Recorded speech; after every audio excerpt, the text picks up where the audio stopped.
soft drinks are sparkling cold. The juicy Frank's sizzling hot. There's delicious coffee, freshly brewed, and all kinds of ice cream and candy to tempt you.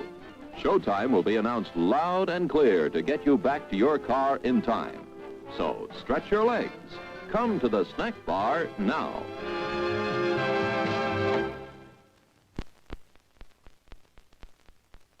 It's time to stretch and fetch. See what's cooking at our refreshment counter. You'll find your favorite foods and beverages, plus many new goodies to tempt your appetite and add to your evening's pleasure. Everything's the finest quality. So treat yourself now.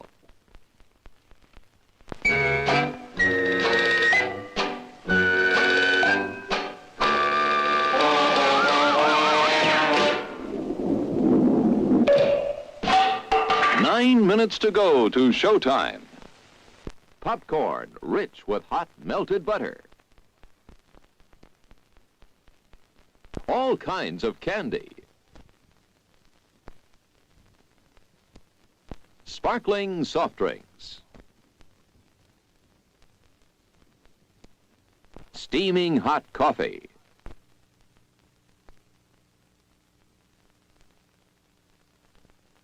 Steamed or grilled hot dogs.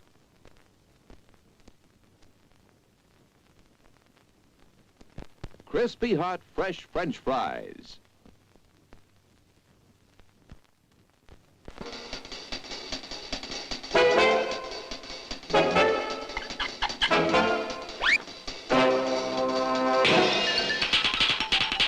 Eight minutes to go to showtime.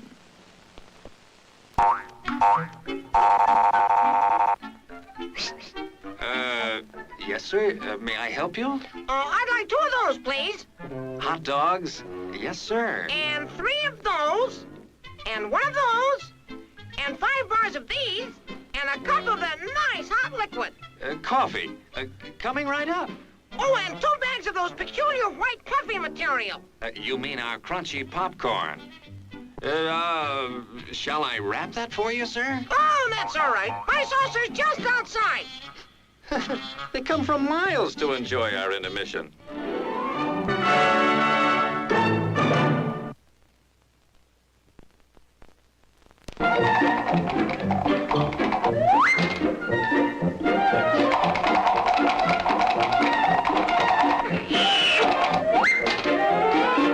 Seven minutes to go to showtime.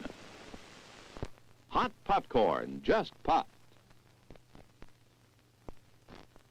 Fresh roasted peanuts.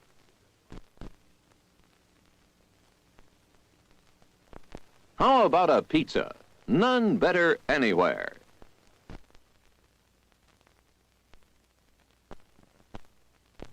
Sizzling hamburgers grilled to your taste. We've a large assortment of freshly made sandwiches.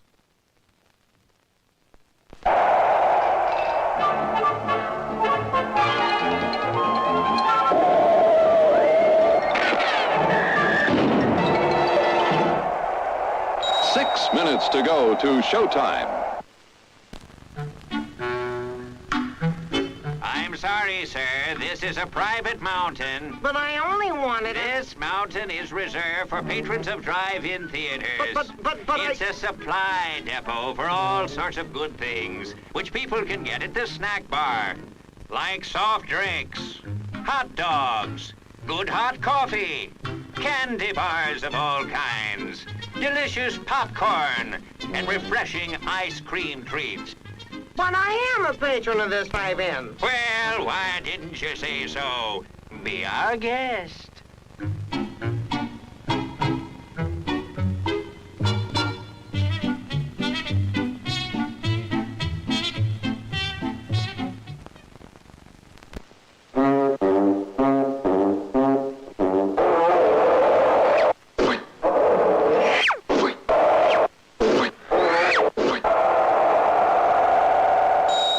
Minutes to go. Ah, hello there. Give the demonstration of my new invention, the goodies machine. Special for patrons of this drive-in, the machine turns out delicious hot doggies one after the other. And thirst-quenching sodas also.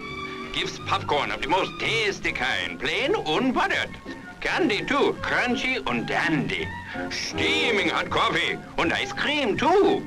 These goodies are at a snack bar just waiting for you. Mmm.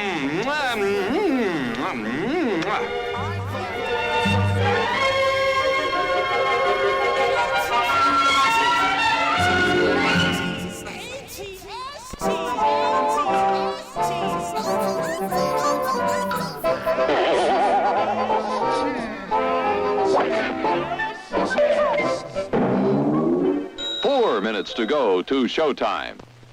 As everyone knows, rainbows usually have a treasure at the end. Let's follow this one and see if we can find the pot of gold. Father, I suppose you've come to claim me treasure. Well, we'd like to see the gold first. Faith in there's better than gold in here, me lad. No, just look here, no. Candy, refreshing soft drinks, popcorn, ice cream, piping... Hey, happy people. Everyone's happy. I'm glad. Everyone's happy. Hi, Peter. Hi, Sammy. Hi, Double A. I'm not even going to call you by your real name because you're not happy enough. You need to be more happy. And TDD's here as well. Palmo's here. Palmo's his real name. That's the truth. You've heard it here first. How is everyone doing? I have the feeling everyone is happy. Where's Beetle? Pete wants to be like, I'm going to be a poo. I'll be a poo here. I don't know where he is. I'm not his fucking butler. I don't fucking know. Why would I know where anyone is? I don't know where you are half the time. I don't know where Assad is. He could be working. He could be crying. I don't know Spud's live. I'm blocked from Spud Gun. He raids you. He's your friend. You gave him shout-outs. Let's just be realistic. Let's be real. Let's be honest. Let's be truthful. He's your best pal. Spud Gun and Pete are going to do a joint stream together. You heard it here first. They're going to watch, I don't even know what that show's called, Crystal Maze. I was going to call it Mind Maze for a second. Then you'll finally have, you had like fucking all his raids yesterday. What are you on about, you silly goose? You silly goose. I'm underwater. I am underwater. Emphasis on joint. I don't know why the thing didn't speak up. Hey Chris, you look so handsome today. You were in my dreams last night.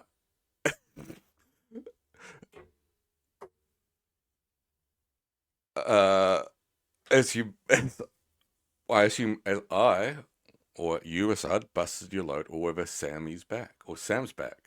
I thought you said Sammy's back for a second. Jesus, Assad. I was like, that's very forward.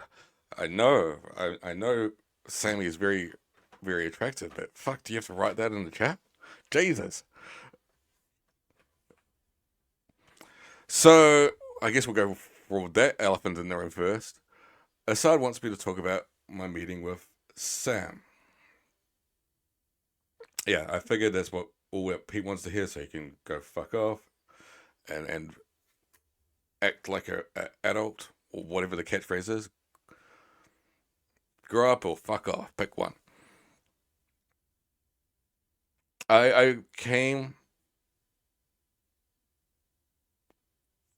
was stopped in Newcastle for a pint with Sam. That was it. And then carried on down the road. So I was there for all of maybe 2 hours tops. Like, give or take. So no, I didn't message anybody other than Sam, who had messaged me beforehand and said he wanted to meet up. So Sam messaged me. I came and saw him at a pub. I can't remember which pub it was. And hey, Spotty, you're the very first person here. Congrats. Uh, I guess what the important thing was that we're chatting and he brought up Corey. He brought up a few people, and people's names I can't remember. If you drop names who you think were dickheads in the chat, I might jog my memory. I literally can't remember. But he's talking about a few people. He's like, oh, I hate it when people don't talk in the chat, and then when they do, they'd say like pointless stuff and just like wrestling. I'm like, all right, cool. You're the only person to discuss. You weren't mentioned at all. It was only people he shat on. So it was Spot of Tea was the first person he shat on. No, I can't remember. It wasn't anybody in our group. It was names that were familiar. But I can't remember off the top of my head.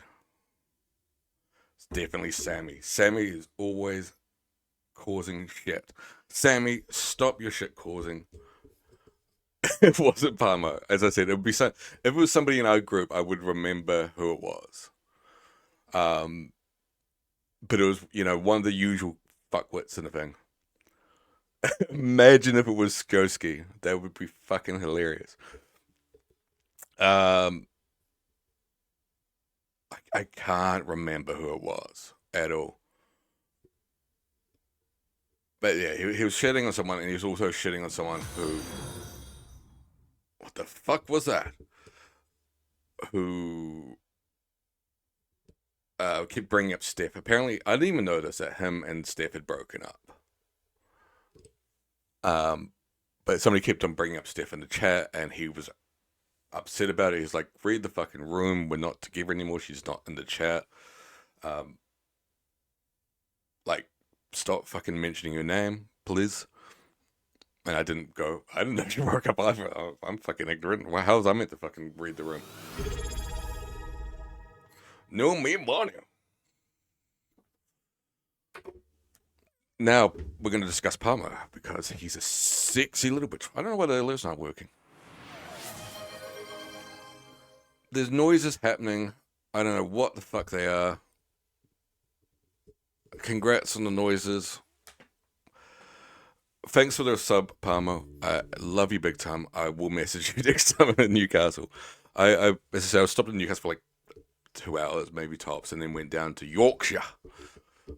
And that's where I hung out. Yorkshire's actually really nice. I've never been before.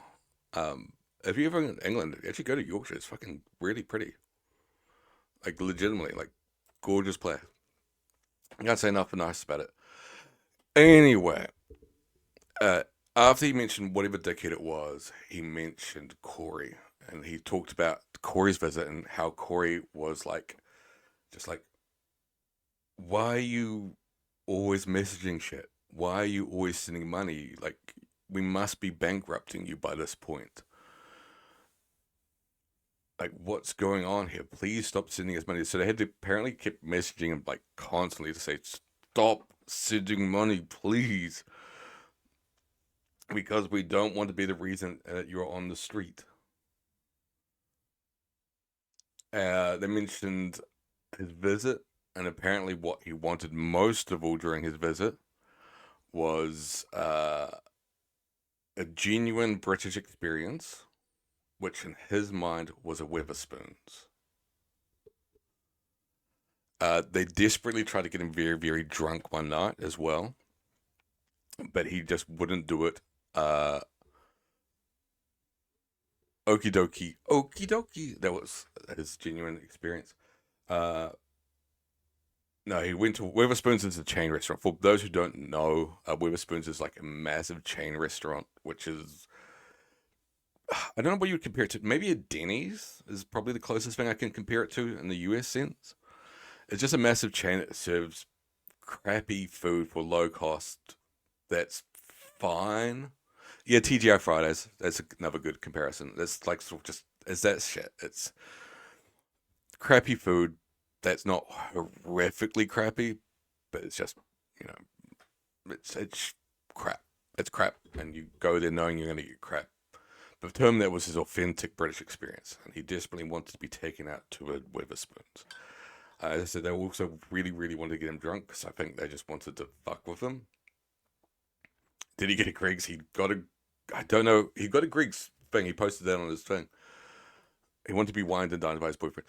They wanted to get him drunk, and they took him to some rowdy pub and kept trying to give him booze. Be like, let's see what fucking happens when we get Corey drunk. He only drank 2 beers before he said he was shit-faced. Sam thought he was just jolly. That was his description. He was like, oh, he was jolly at best. Apparently he's very, very good at darts, was the only other thing that he gave me. He was like, oh, he's really, really good at darts. But that's all he wanted to drink. But I guess the key takeaway from it was that he was really like, this guy is clearly got some issues.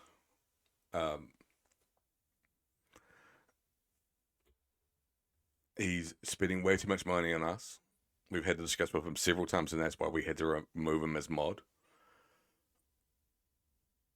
I didn't mention anything. I genuinely didn't. The only thing I mentioned is the only thing I said because he was like he kept talking about him. I can't remember stuff on the top of my head. It'll come to me as we talk.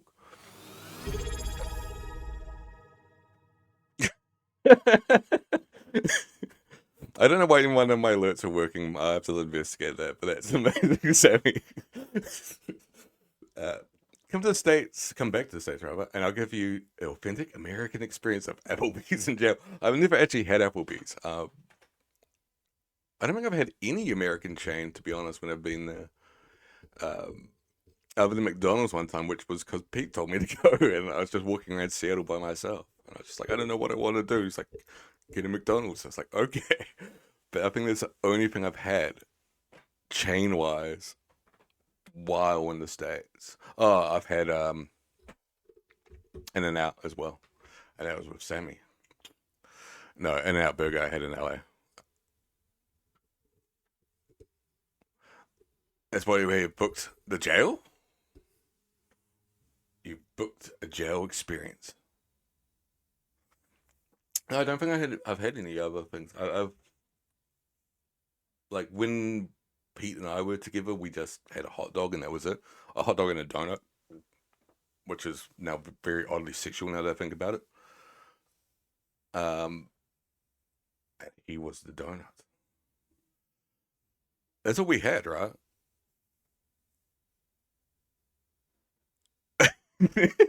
I love you, Pete. Sometimes, well, all the time, but it's just the fact that we just exactly said we in our minds picked up what it was going to be. Hot dog and a handshake for wrestling. We did wrestle. I did watch a theatre play about Yorkshire with Assad, and then with Assad we went to a Malaysian restaurant. We did. He gave me a hand job, a hot dog handshake, and a 100-year-old bathroom. We've told it the story before, but I'll just tell it again for a second. We went on a terrible tour. Like, it was a free tour, but it was like one of those limited, like,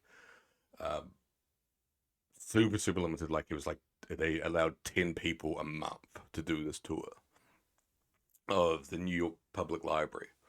Like, well, whatever it's called, the very, very famous library. It's been in hundreds of movies. It's one of the most iconic is Ghostbusters of the lions outside, which of course play a significant role in the movie, but like inside is famously quite beautiful and again been used in hundreds and hundreds of films and video games and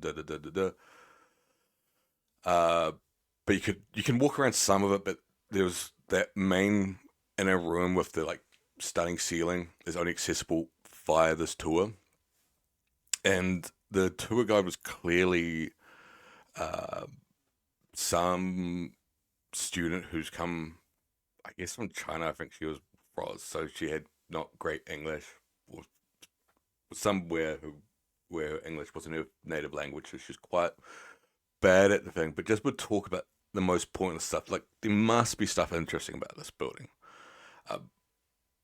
Possibly the only interesting thing was like the fact that the marble it has to be so perfect they couldn't get it from anywhere close to the country. It was all imported. And that was probably the most important thing. It's like we had to have the most perfect marble in the world to build this building. So we had to get it all imported from Greece because that was the only place that had absolutely perfect marble. And I was like, oh, that's mildly interesting. And the rest of it was just fucking terrible. And the other thing she mentioned was, I think it was like the bottom floor was like the only floor that had modern toilets. The rest were from when the building was first built. So like over 100 years old. So people were like, I want to go to see the 100-year-old toilet. Let's go to the 100-year-old toilet together. And went, and it was just a normal toilet. I was just like, all right, like how is this 100? What's the difference between this one and the one downstairs? Can anyone possibly identify? Like, if I showed you that toilet, you were pissed. Like if we took a photo of the toilet and took a photo of the toilet downstairs, there's no fucking chance in hell you would be able to say which one was the 100-year-old toilet. I fucking promise you. But yeah, that was a really, really shitty tour, and apologies, Pete. This is why Pete's always mad at me every time. It's nothing to do with what I say in the streams. It's nothing to do with rocking the boat or not talking like an adult or any of that stuff. It's just that library experience. That's it. That's the only thing he's still holding against me to this day, and rightfully so, because it was a fucking shit show. Also, thanks for the first time chat, Boneless Pizza. That's why I should say that. And thanks for the resub, Sammy and Palmer. Wasting my time in New York. Well, that wasn't the first thing that happened when you got to New York. The first thing that happened in New York was even better. The first thing that happened as soon as he stepped outside the train station was he got shat on. Which was just the most authentic New York experience I think you could possibly have. I think Pete had a more authentic New York experience than I did. He got harassed on the street and shat on by a pigeon. And scammed at a tour. Yeah, you yelled at a person. That's what I mean. You got harassed on the street. There was lots of people like hawking CDs, and it was clearly one of those like scams. Like, here's a free CD, and you're like, oh, thanks, and they'll just be like, oh, but you have to donate because it's not actually free, and start harassing you and making you out to be an arsehole. It would be one of those things. Either that, or like the scam is the CD is a virus or whatever. Regardless, yeah, they keep hawking CDs.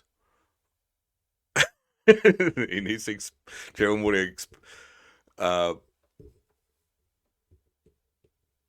that's alright. I will wave to the Discord. Hype Discord. But yeah, so they tried to hawk the CD to Pete. Why is it echoing? I don't recall saying good luck. I don't recall saying good luck. We all wave back. Cuties. Kawaii. I don't know what any of the fucking noises are, but thank you. I'm guessing that's because now I'm a billionaire. I appreciate the billions of dollars that I just got.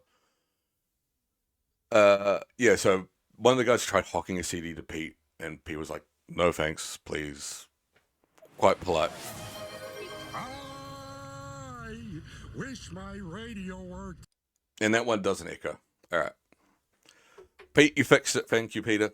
I appreciate your hard work and dedication. He was quite respectful about it, and the guy's response was, what, so you don't like black people? And Pete just yelled, what the fuck? In the middle of the street, and I was just like, all right, welcome to New York, I guess. It was a beauty of the New York, authentic New York experience.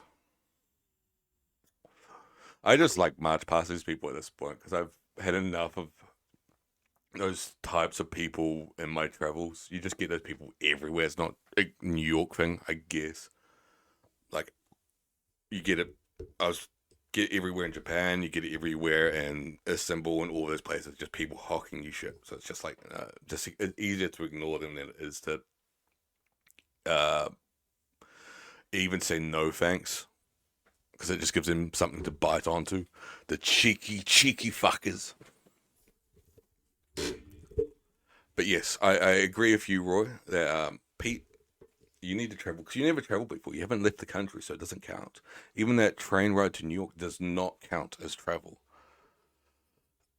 So you need to travel more so you can authentically have all the terrible experiences that the rest of us have had. Because everyone's traveled. Palmer's traveled. You recommend Calgary? Fuck off. And I can also say Jack was mentioned. I can't remember who he mentioned.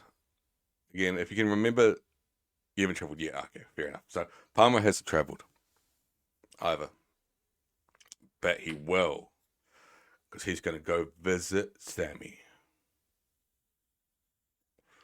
I don't know, where are you going? I know you're going to San Fran, but where else are you going? As far as I can remember. Because you're going to walk the almighty mountains of San Francisco. Do you actually recommend Calgary? Because I know there's a slight ha in there, but I've only ever done Vancouver in Canada.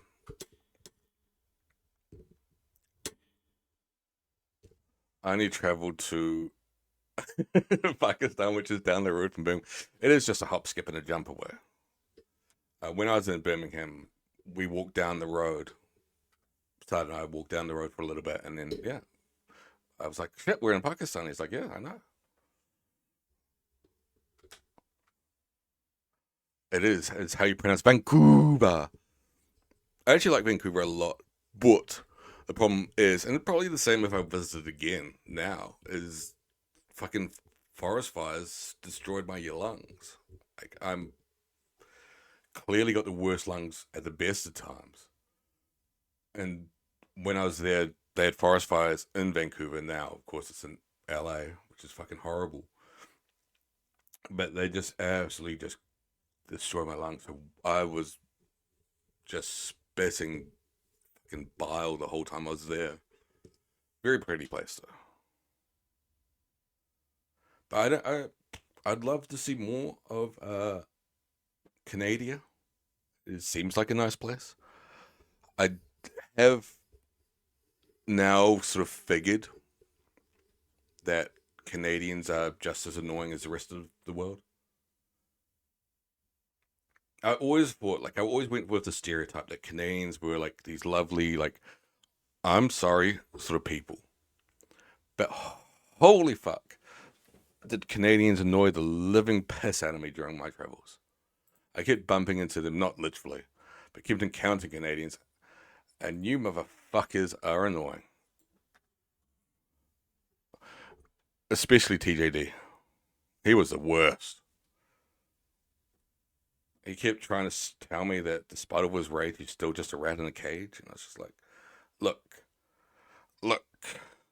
I know you've got a wrestling company, TJD, but I don't want to do it. I keep bumming Canadians. Well, who doesn't? Yeah. Roy, apologize this instant.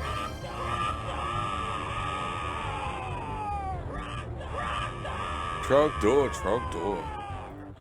That was an echo.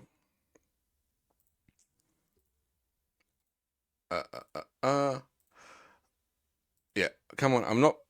Thank you. I was about to say, I'm not going to continue until Roy finally apologizes for how awful his people are. Because, my God.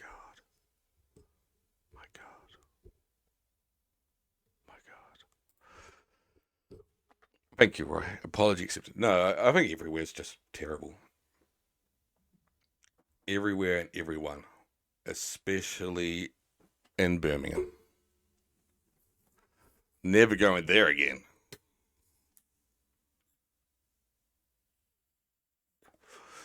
Anyway, I'm just rambling. How is everyone? How is everyone actually? How are you, Pete? How are you, Sammy? I know Pete's streaming later on, so please stay tuned to see Peter do this far, far better than I ever will.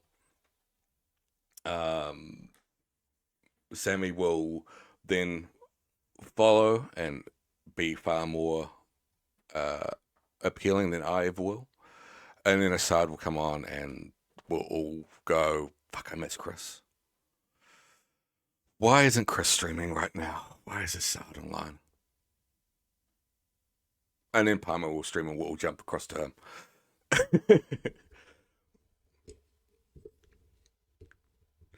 Awful, wild week, doing well though. Yeah, I'm back to work tomorrow.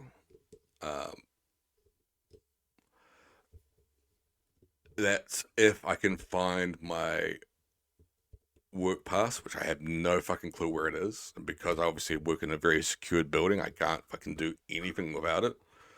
So, oops. It was one of those things before I went on holiday, I was like, I gotta put this in a secure place because this is fucking important. So I gotta put it in a place where I remember exactly where it is. And I'll be able to find it when I get back. And like, fuck, can I find it? I have no fucking clue where it is. I spent all yesterday looking for it. And nope. I guess we'll actually do another thing. Obviously, some of you probably can figure out that the trip wasn't just a trip. Tomorrow I am officially handing in my resignation. And it was more of a like, fuck it.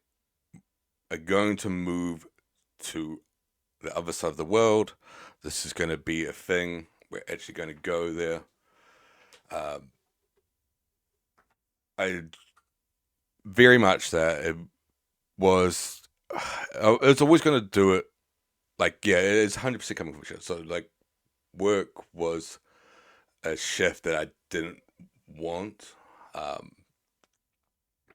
There were mass redundancies. If you follow the news in New Zealand, that's not a secret. There's mass redundancies.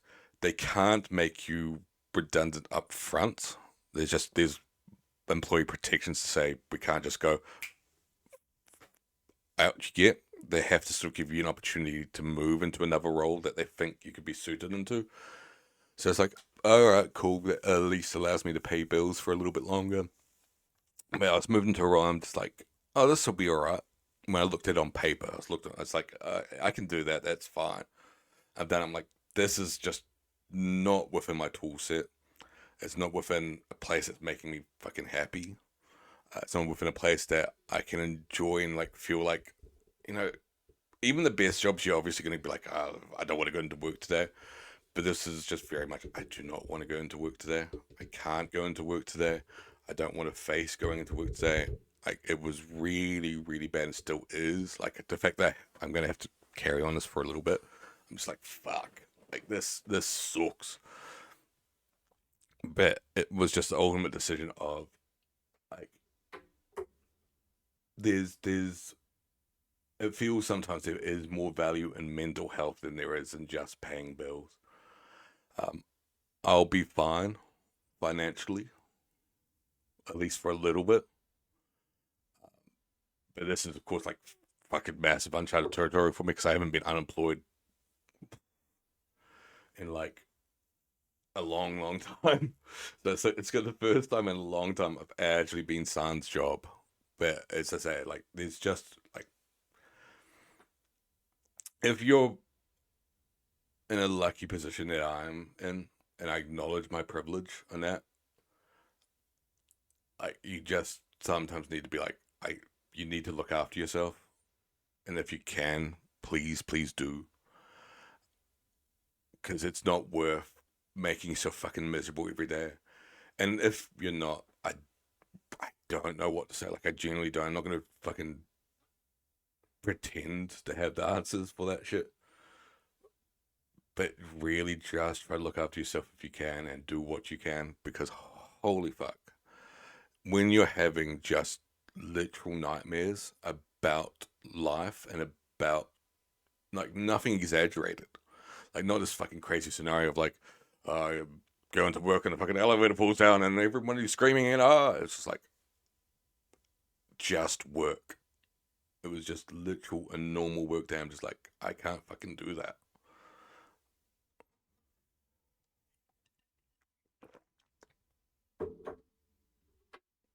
Do you have support of others other than assholes like you online? Yes, and I'm not alone. I we'll be very, very serious for a second, I guess. I haven't had a proper family, so if that's what you're sort of wondering. No, I don't have proper family support and never have. Um, if anything, it's probably closest to the other way around, and I'm sort of wondering what I need to go visit family to figure out what next steps are, because that's been another thing that's been hanging over.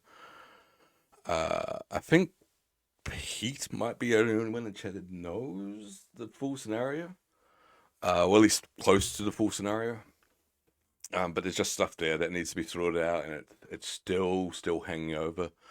In fact, I just remembered I need to go fucking sign some papers, to, like, just say, like, I'm willing to take a financial loss. Like, literally. Full context, I don't think there's any sort of reason I can't talk about this. When my granddad passed away, in his will, he gave the house to myself, my aunt, and my dad. So it was split 3 ways. The problem is that the house hasn't been looked after in decades, to the point where it's, like, probably literally held together by black mold. And if you wash the walls, it probably will come crumbling down. And I'm really not exaggerating about that. It's probably just held together with that shit. So it's in a hell of a state. So, like, I don't want it. My aunt doesn't want it. It's going to probably be a financial burden more than anything if we, like, did take it on.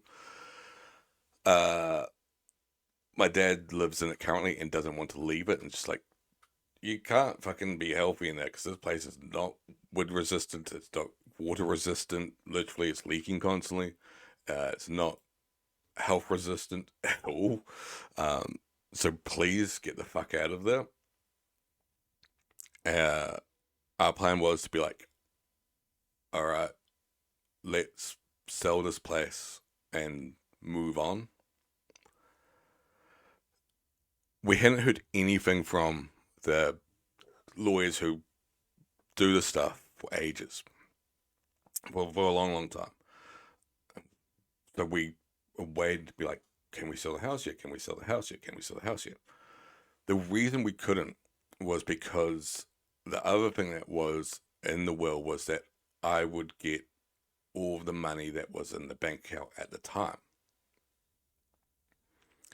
The reason they haven't been able to do that was because some of it had been spent to cover other bills.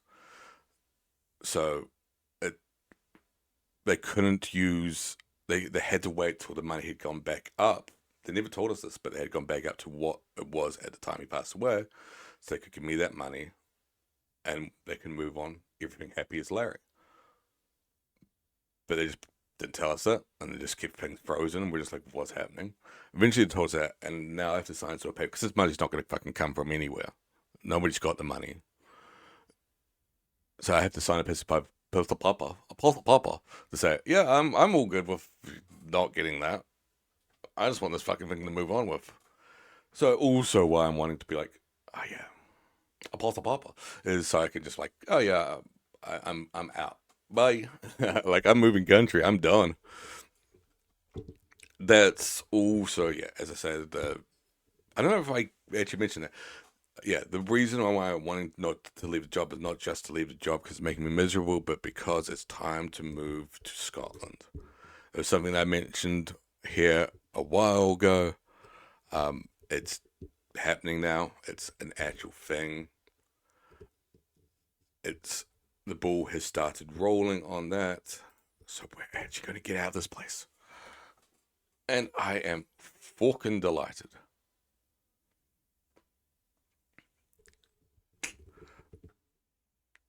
Kawaii.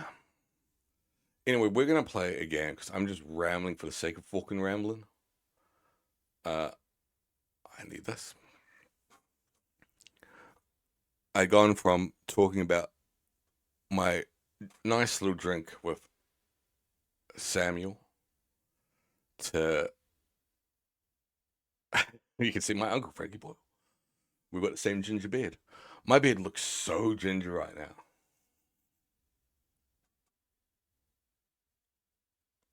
I was just looking, I was like, holy fuck. We've got a game running in the background.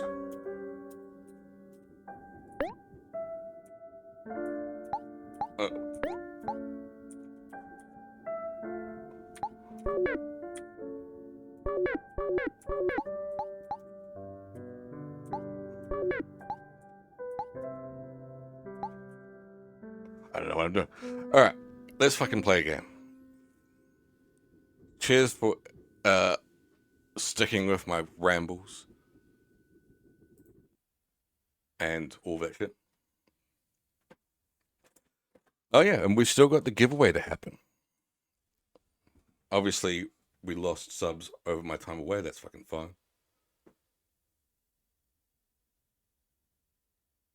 Who's following me? Why are people following me? Maybe see you in... Ooh. Roy's going to move to Edinburgh with me. I can announce now that Roy and I are moving to Edinburgh together. We're going to get married and we're going to raise a family together. We're kicking Anne out. She can fuck off. We're going to start our own family with Assad and Pete as our children. And we're all going to move to the country. True story.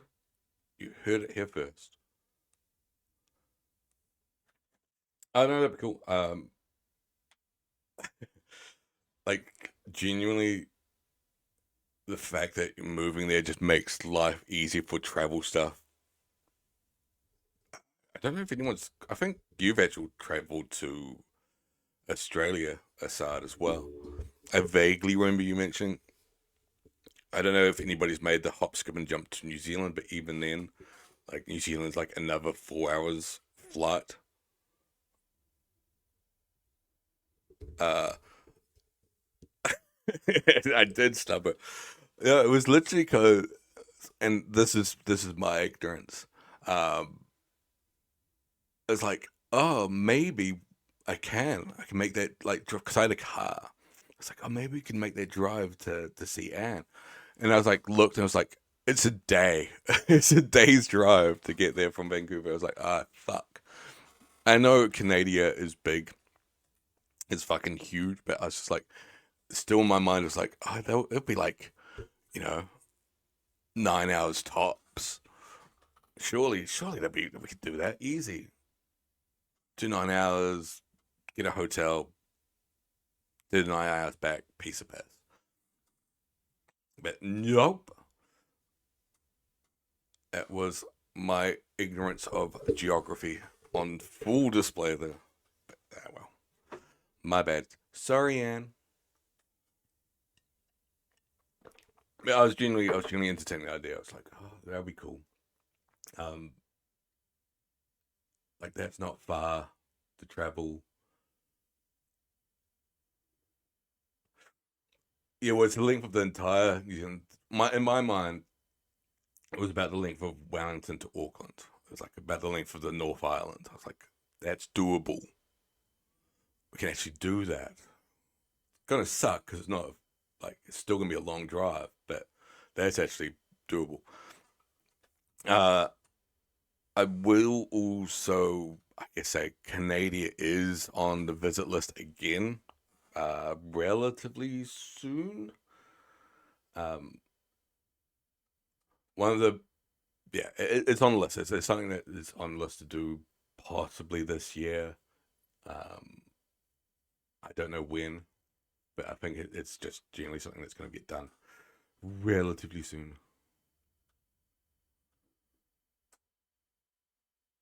Sorry, just posting something quickly.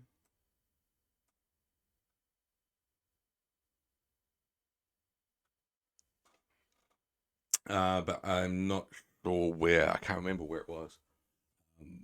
But it was French Canada, I believe I was going. Somewhere in French Canadians. In the French place, so only French speaking. Alright, we're gonna play a game because otherwise it's just gonna be a rambly stream of me complaining about life.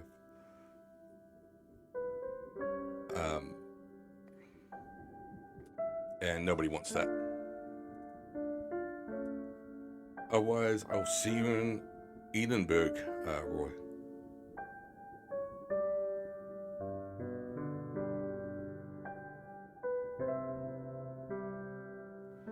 Sorry, I know I shouldn't be on my phone and Twitch streaming at the same time, but fuck you. I can do whatever I want. This game is called Amori.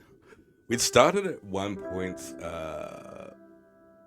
several years ago, I think. In fact, like when I very, very early started streaming, this was going to be a thing. I was like, oh, fuck, I really want to play Amori.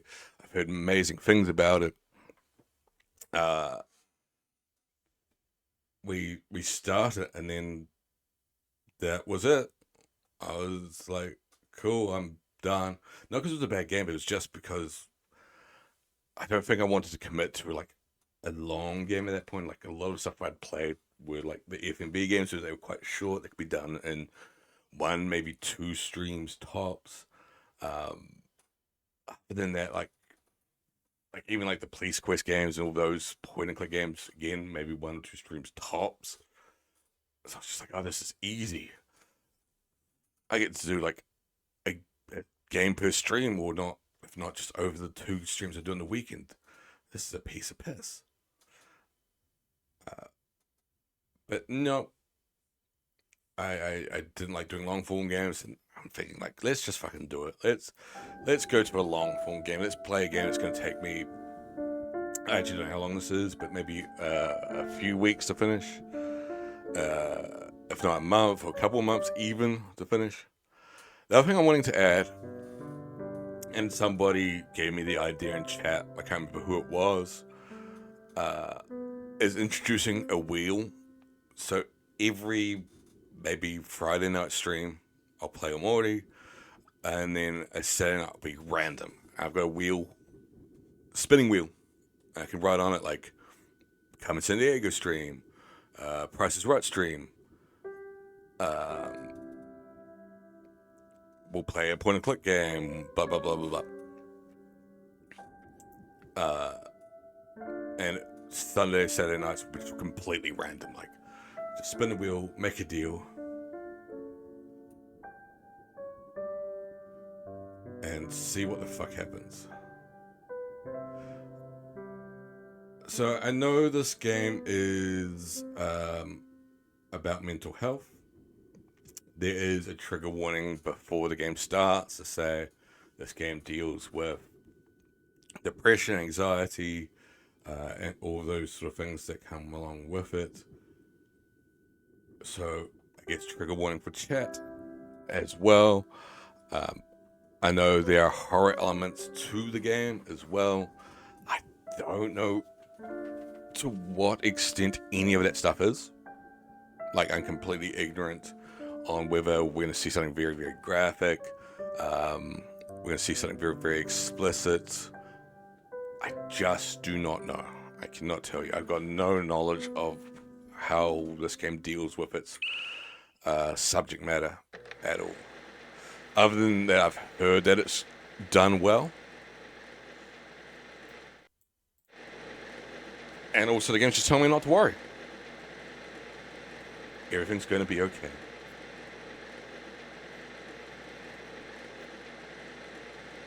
It's me. No matter what happens. I was kind of tempted to play Night in the Woods again. Promise me that we'll always be there for each other.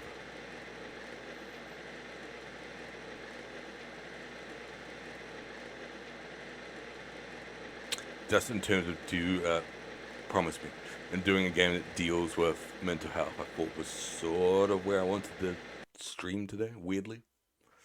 I wonder where that could have come from. Maybe it was my rambling at the start.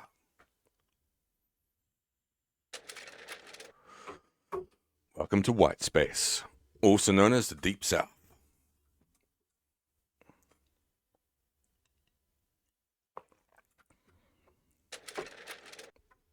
You've been living here for as long as you can remember.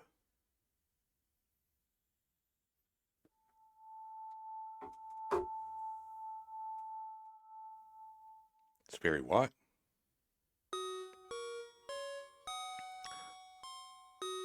It's Pokemon. I fooled you all. We're playing Pokemon. That reminds me, I've got more Pokemon cards to open at some point. Of course, I was in Tokyo, so I was like, fuck it, I have to buy some Japanese Pokemon cards. So I've got a few packets of the Japanese Pokemon's cards that I want to do online openings of, to see if we can become millionaires on stream. Meow. Waiting for something to happen? Yeah, of course. A tissue box for wiping your sorrows away. Also, I've got some cards, Western cards that I haven't opened yet either. Your sketchbook. Take a look inside. Okay. Hey, what? These look happy. These are the drawings of a sane person.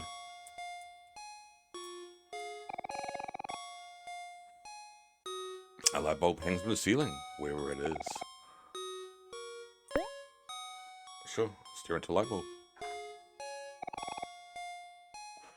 It's pitch black inside. You can't see a thing. You booted up your laptop. What would you like to do? Open our journal. Today I spent time in a white space. Everything was okay. Today I spent time in a white space. Everything was okay. Today I visited my friends. Everything was okay. We visited friends every few days and spent days in the white space.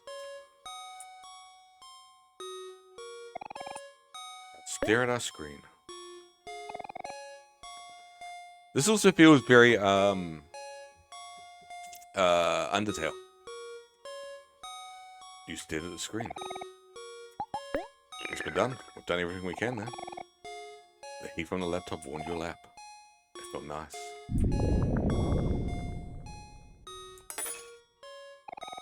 Something fell nearby.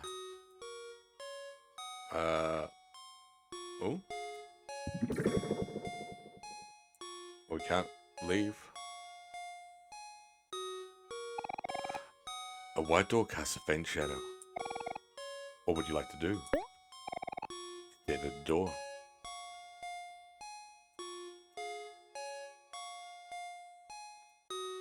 So we can't go that way. What fell?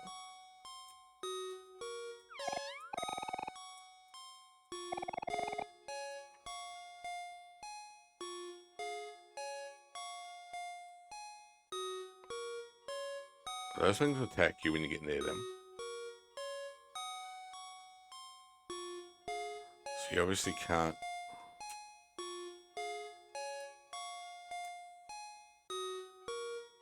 Do we just have to navigate? Oh, back where we started. Okay.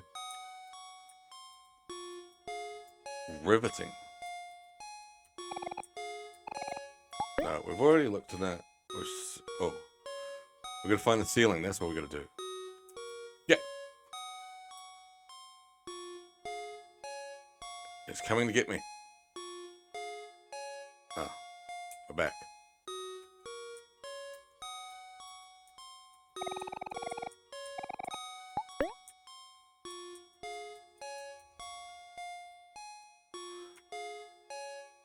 This game's not very good at telling you what to do next.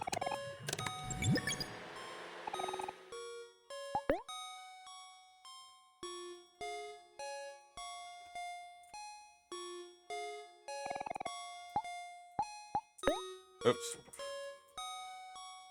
Didn't mean to do that again.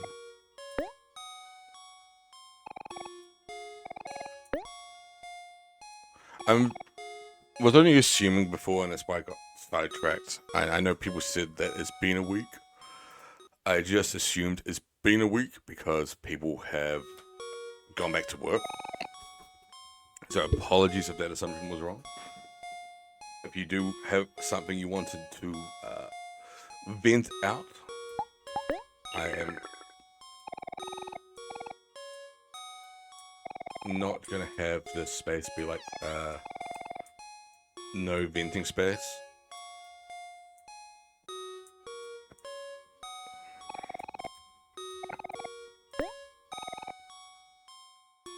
There's going to be obviously like some sort of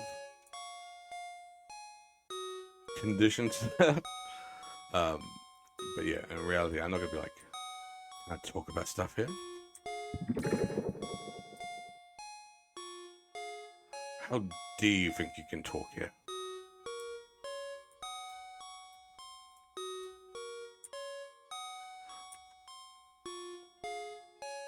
Hey, it's Blue. Blue. How you doing, Blue? Hope you're well. Good to see you. You are late, though. We look.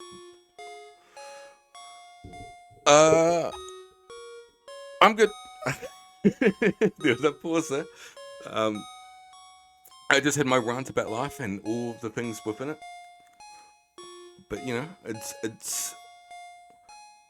does feel like, and it feels like from everyone I've spoken to, that this year's been a year already, and that there's a lot on people's minds, a lot in people's souls and hearts and stuff like that, and it very much feels like this year is going to be,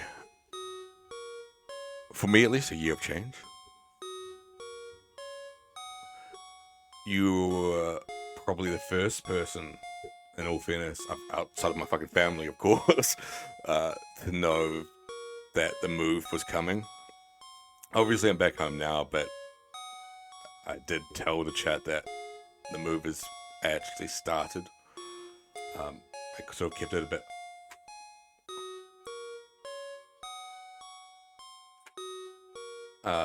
But yeah, I think people had an idea. I don't think I was that hush-hush or subtle about it. Thanks. You're just like, come back so you can carry boxes, you piece of shit. Alright, I'll carry boxes for you, Blue.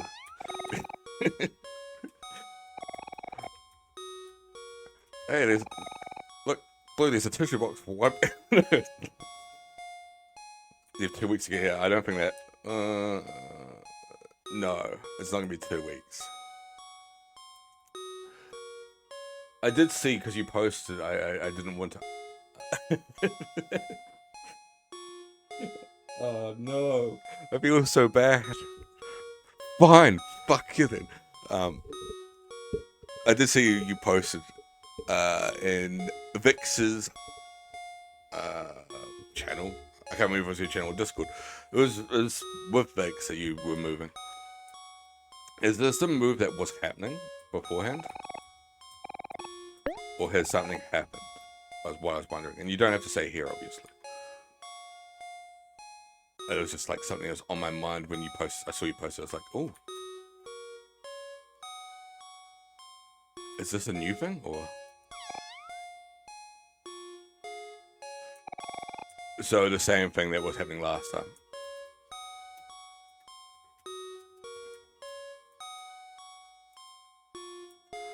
Yay! Huh. Oh, okay, wait. I was about to say, we'll be neighbors, but no, we won't. It's like, for whatever reason, my brain went everywhere in Scotland's Edinburgh, right?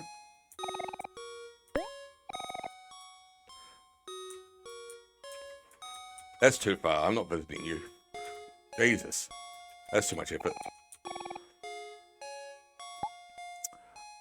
I've been meaning to message you about where I'm going.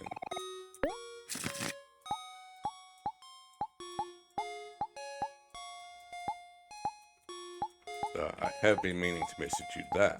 That's established. And I just thought you'd be one of the very few. Now you put me off doing it. You sick fuck. I figured you'd be one of the few people who would be like, I know that place. I know that suburb.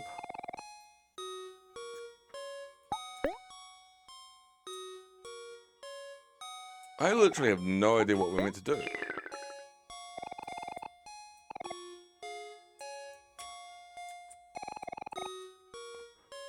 I will. I'll do it in a week's time. 2 weeks time while you're moving. Oh.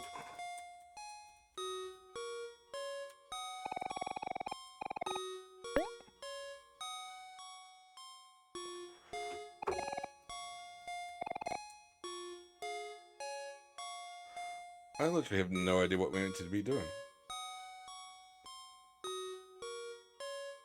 To the point where I'm actually genuinely going to look up a walkthrough. How are you anyway, Blue? How was Tokyo? It was great. I love Tokyo. I went to Disneyland. Because I wanted it to be awesome. But no, Tokyo was far better than I expected. I did take some photos that I wanted to send you as well.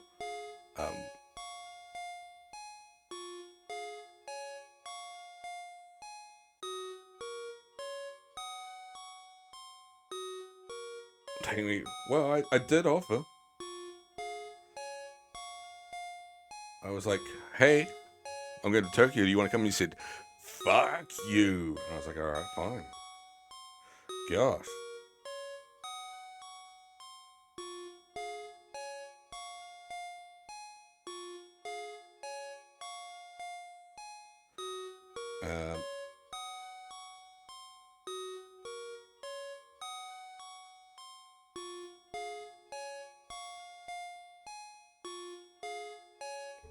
Okay.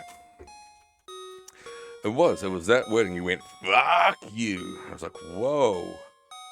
Chill out, lady. And then you drop kicked a puppy. You got a shiny knife. I had to genuinely.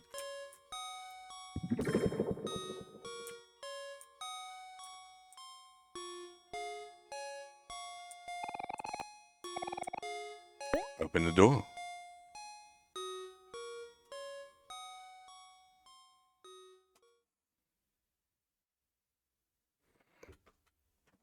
There was a few things, because of course I know you like a certain singer with cyan hair.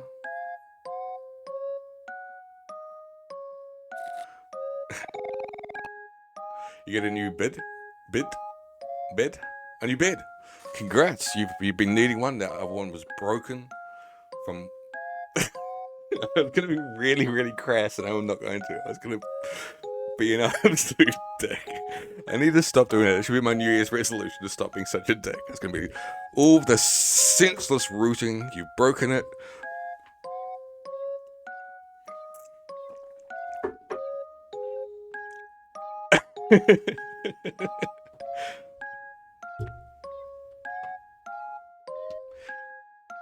I'm teasing. I apologize. Hand on heart, I apologize. But no, Tokyo was very, very cool. I got some Pokemon cards because I went to the Pokemon Center in Shibuya. Hung around Harajuku because I just like the fashion there. That's that weird, like, quirky punk fashion center of Tokyo. I didn't actually buy anything because I was just like, keep looking at clothes and going, I really, really want to look cool for once in my life. And then constantly chickened out. So I didn't actually buy any clothes there, but Harajuku was very, very fun. That's because you knew I was there, and you're just like, I wonder if I can spot Chris walking around. I had ramen the very first night I was there. The hotel I was in was very, very nice as well. Asakusa. I was in Asakusa, which is quite a posh area. I mean, the hotel I was in had onsen on the top floor, so I'd go to the onsen, which I don't think people liked me there because I was a whitey with tattoos. You're allowed to use that one. A lot of them you can't use because, no, I didn't, but I was tempted to. I didn't actually see any this time either. I didn't go to one. I generally didn't, and I was generally like curious about them as well. And not like just in a sort of curiosity way. Yeah, I'd seen them before. I've never gone to one full stop. But I'd seen some in Shinjuku. I didn't go to Shinjuku this time around, but this is my second trip here. I didn't see any. At least I could have walked past and just not noticed. But I didn't see anything. I was like, oh, there's a Love Hotel. I'll say two things. One, I wanted to go to one because I was just curious. Like, as you said, it looked cool, and I just wanted to, like, go to it and, like, look at it. The other reason I was very, very tempted to was when I landed very, very early in the morning, so the hotel room was ready. I could drop in my luggage, but I couldn't check in. I couldn't go use the hotel. I was like, I want to do stuff, but can I just, like, have a nap and then be ready to go and do stuff? So I was very, very tempted to find one and just use it to, like, have a 2-hour power nap and be like, yep, I'm ready to go. But yeah, I didn't. No, the bullet trains only go between places, so I didn't go to anywhere outside of Tokyo. So I'm in the bullet train, but I use the train all the time. The trains are brilliant there. They're so regular, for one thing. Like, they're there every 5-ish minutes. They're really, really easy to use and pretty easy to navigate. You do have to, like, transition from station to station quite often. But it's not too hard, and it's not super expensive. You're probably getting charged about 200. You wear and leave your shoes in your bedroom. I would say two things for that. One, I do as well. I never went to somebody's house where you have to take off your shoes at the door. But free is the hotels will give you, like, shoes to walk around in. So, like, slippers or other special shoes. So you never wear slippers or these other shoes to walk around. And they're quite fancy. I was tempted to steal them. And they also give you really, really fancy, like, satin, like, beautiful, beautiful pajamas. It wasn't so much that they give you looks. So I assume you know what an onsen is? If you don't, don't be embarrassed, I will tell you. I'm just assuming you know. I'm just saying, waiting for you to say yes or no, so, like, if I have to explain or not. So yeah, I was, of course, it's I guess for other people, I know people are lurking. I should explain. An onsen is a Japanese bathhouse. You are naked together with other people in a gigantic, like very, very lovely hot spring. Some of them will allow tattooed people, so this one did. A lot of them don't, but this one did, so I was allowed in it.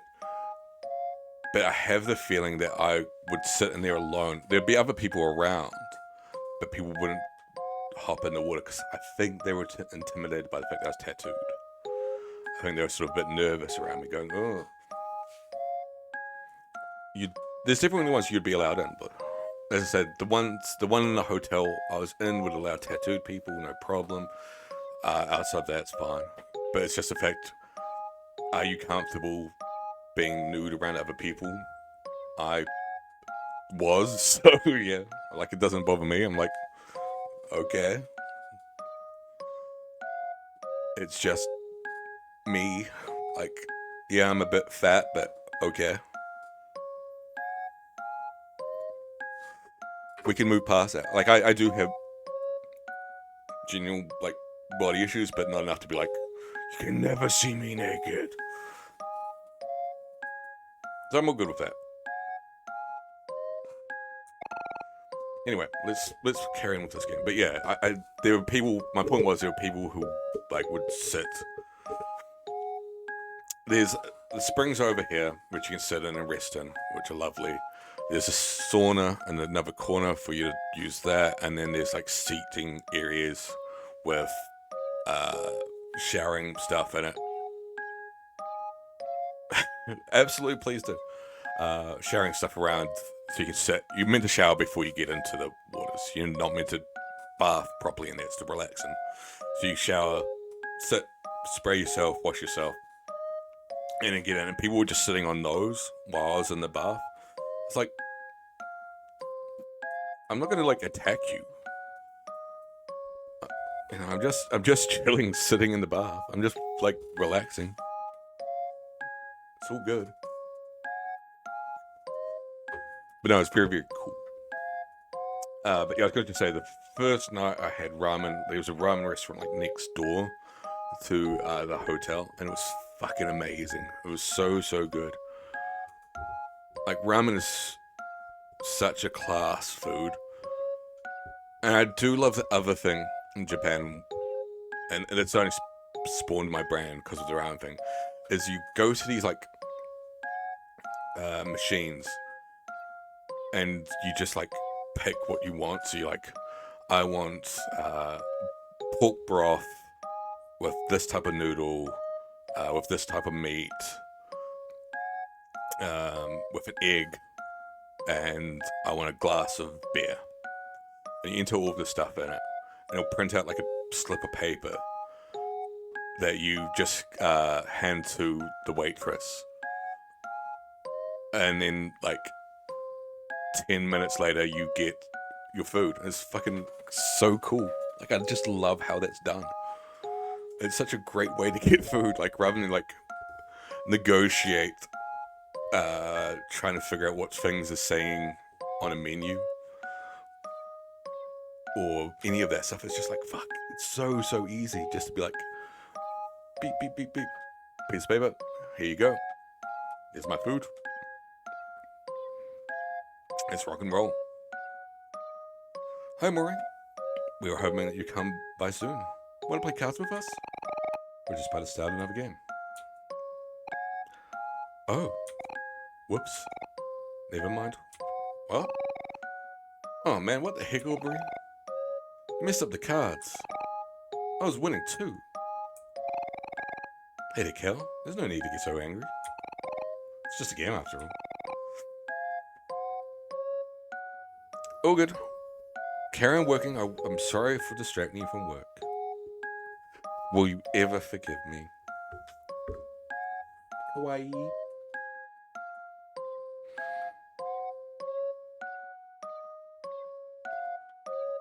Enjoy work.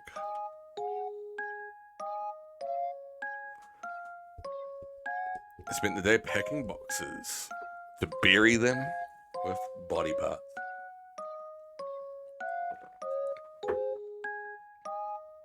Don't give me that, hero.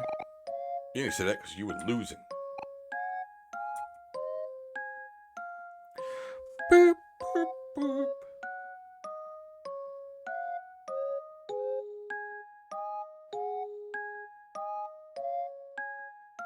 Mm. Oops, wrong button.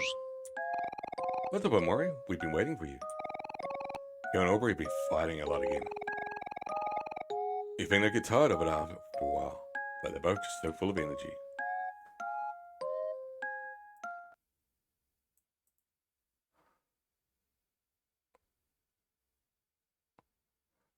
I just like quickly like hopping in. So, as I say, there's a bunch of notification sounds that happened before, and for whatever reason, my alerts just weren't working. But the activity feeds just kicked in again. So, I don't know if people are still lurking, but I will just say right off the bat, thank you, Eva, for the follow, and thank you, Boneless Pizza, for the follow. Appreciate you both. I'm sorry I didn't say thank you before. The alerts weren't working for whatever reason. And I just literally got them now, so it must be a Twitch issue. You got the sound effects playing, but nothing else. Yep, thank you. Lots and lots of love and cuddles and all of those things. All of those cute, kawaii things.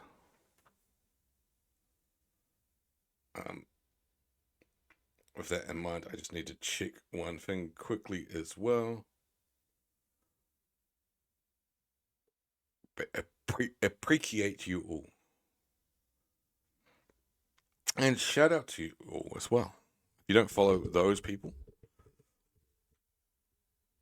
you should. Because they're pretty and cool and nice and funny and far more interesting than I am. So everybody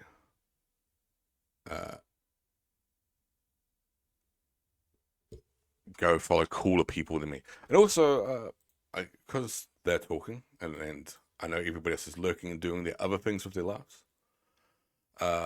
Blue is awful and just the worst person on the world, so don't follow her. No, I'm teasing. Blue, you're pretty cool. But not as cool as me, and not as pretty as me, and not as funny as me, so just follow me instead.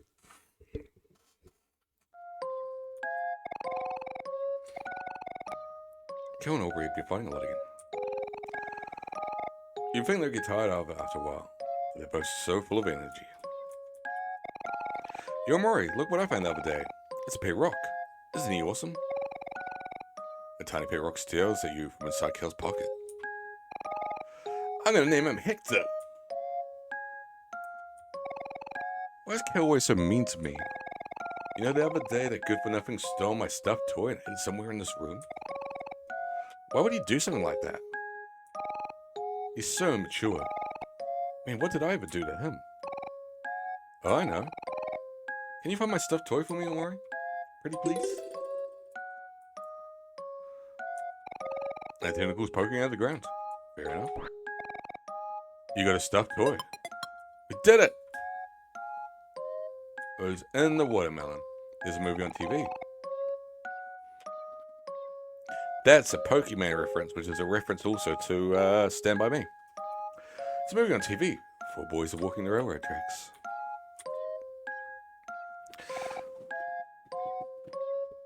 Just because of that, we got the Pokemon reference. We're going to open a Pokemon card.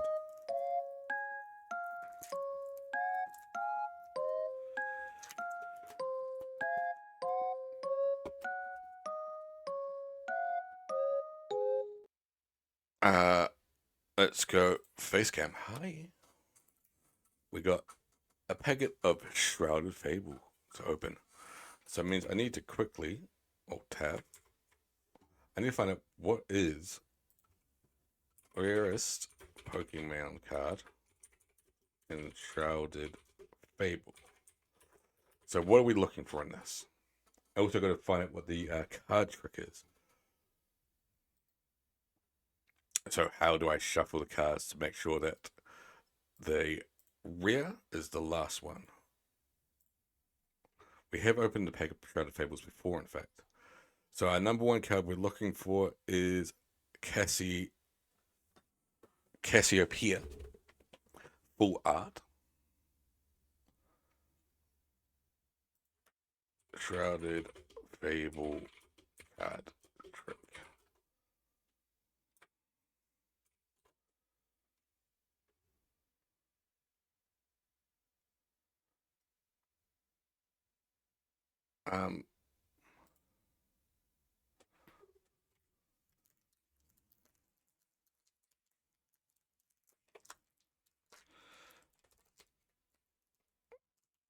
Gosh, I can't open the fucking.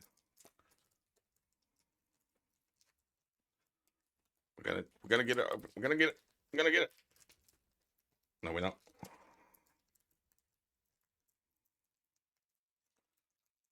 We got it.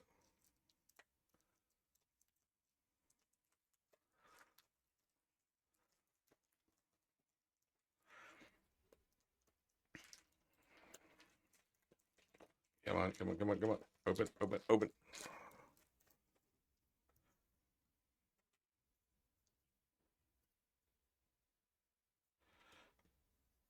So, I think it is just the first card to front.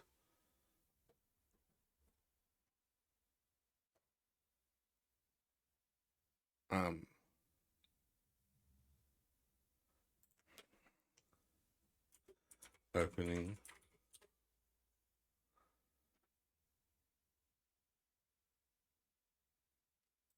Wait, let's watch the video. Let's see, let's see, let's see.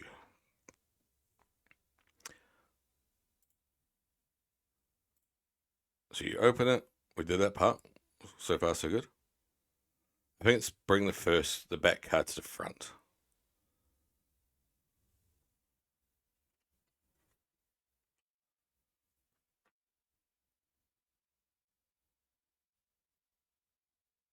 Yep, that's all it is.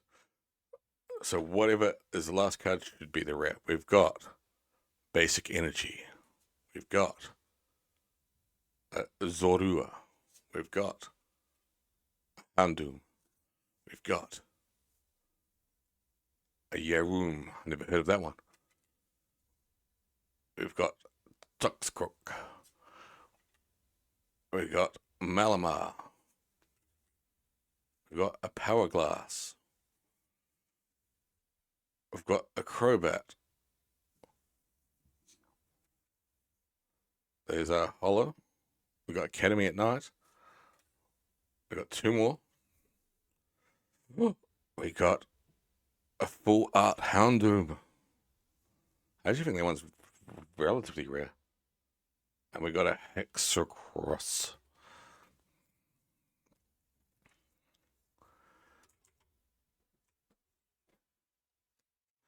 We got nothing.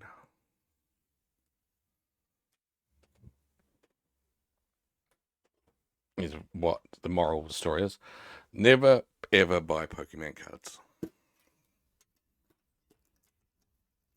Just don't spend your money. Never buy anything. Is what I really should say. Shrouded Fable. Houndoom. Oh, okay. Well, actually, that's not too bad of a card. The full art Houndoom. Ungraded, $26 American. So far more than I spent on the pack itself. Grade 8, sorry, is $17. Grade 9, $29. Grade 10, $101. There you go. Not too bad.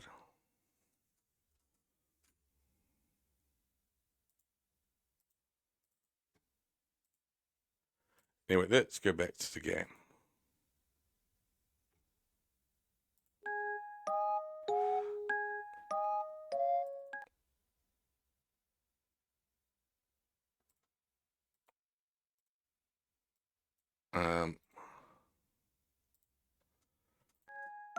Boop, boop, boop, boop. Is that? Could it be? Aubrey snatched a stuffed toy from me. Hey, Cal.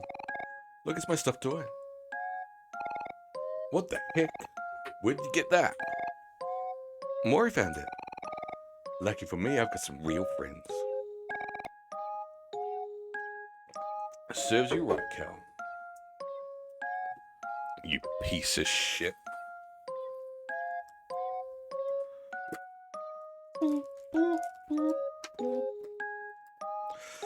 This is gonna be stuck in my... You should know better than pick on others.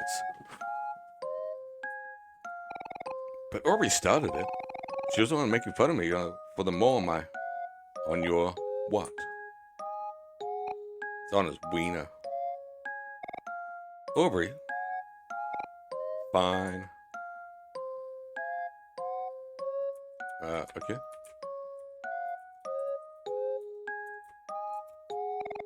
A single bean on a plate. A photo of someone familiar. Would you like to make toast? Of course. Who wouldn't? You made toast. A fluffy pillow shaped like the head of a girl. Neatly wrapped present. A blender. Baseball bat and baseball.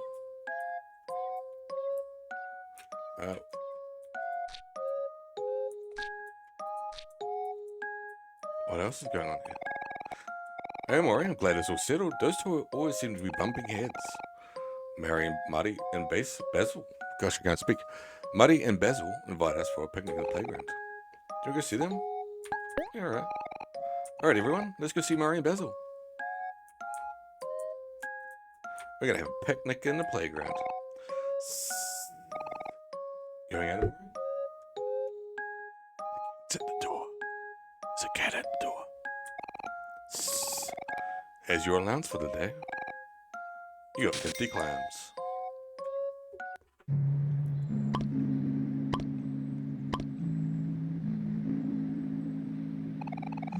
Oh yeah, fresh air at last. Gotta love that nature. Well, let's go. Hey, wait a sec.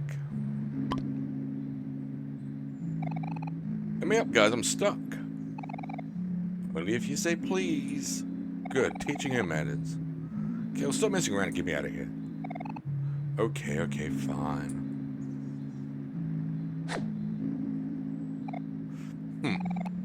Took you long enough. Well, sorry, princess. Well, excuse me, princess.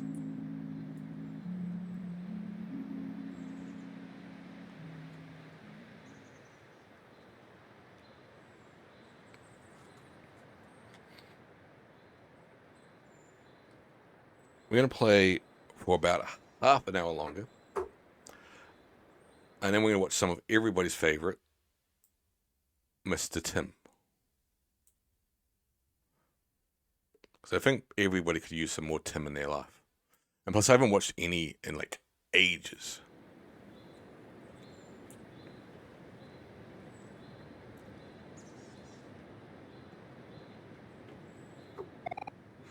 Muddy, Basil.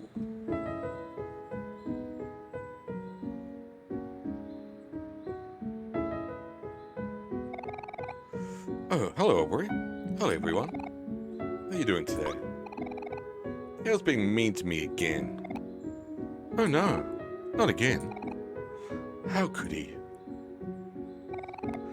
Psh, I'm not being mean. Aubrey's just being all whiny. Well, Cal, you just made a very convincing point. Now I don't know who to believe. Believe me? No, believe me. So,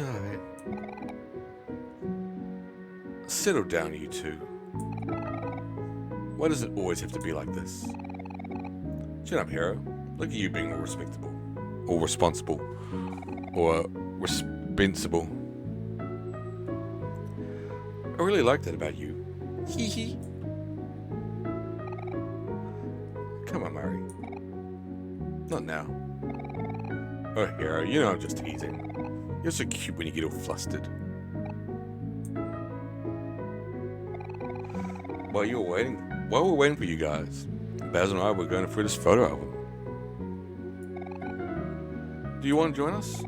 Of course. After all, we're the ones in the pictures, aren't we? Basil, get a load of this.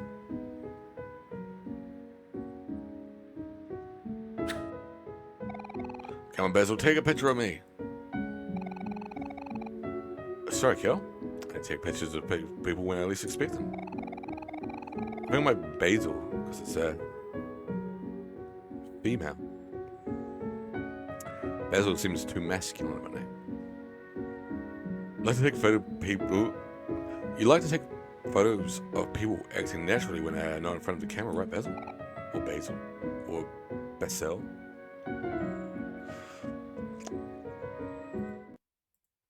And how's the popcorn? It sounds like a peeping Tom. You would know. I can imagine you've got a very, very perverse, I was going to say perverse photo album, but it sounds worse than I meant it to. I meant that you take photos of the same way, but I didn't mean perverted. Levi's just read it. Chris by himself. Chris standing next to lamppost. Chris in bushes. I bet like 90% of your search history is just my name, and you trying to figure out what my real last name is.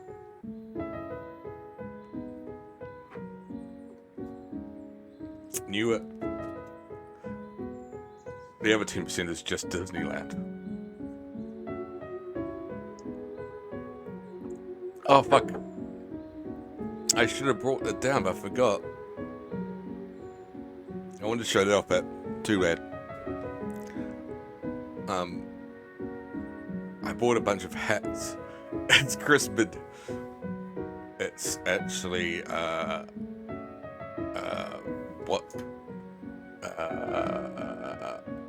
Chris Broads. I'm actually him the whole time. Plot twist. See if I just pull off this mask. No, I was gonna say I bought some of the hats while I was in Tokyo Disneyland. I really, really wanted people. I kept seeing people walking around with it. People had a Cheshire Cat hat. It looked fucking amazing, and it wasn't on sale. I just couldn't find it anywhere. I think it was an exclusive, so it was only like limited sale. It's weirdly. Was Tokyo Disneyland like super weird? No, it wasn't. I sort of expected it to be. The only thing I found weird about it was they seem far more obsessive than I imagined what American Disneyland is like. Like they are really, really, really into the whole.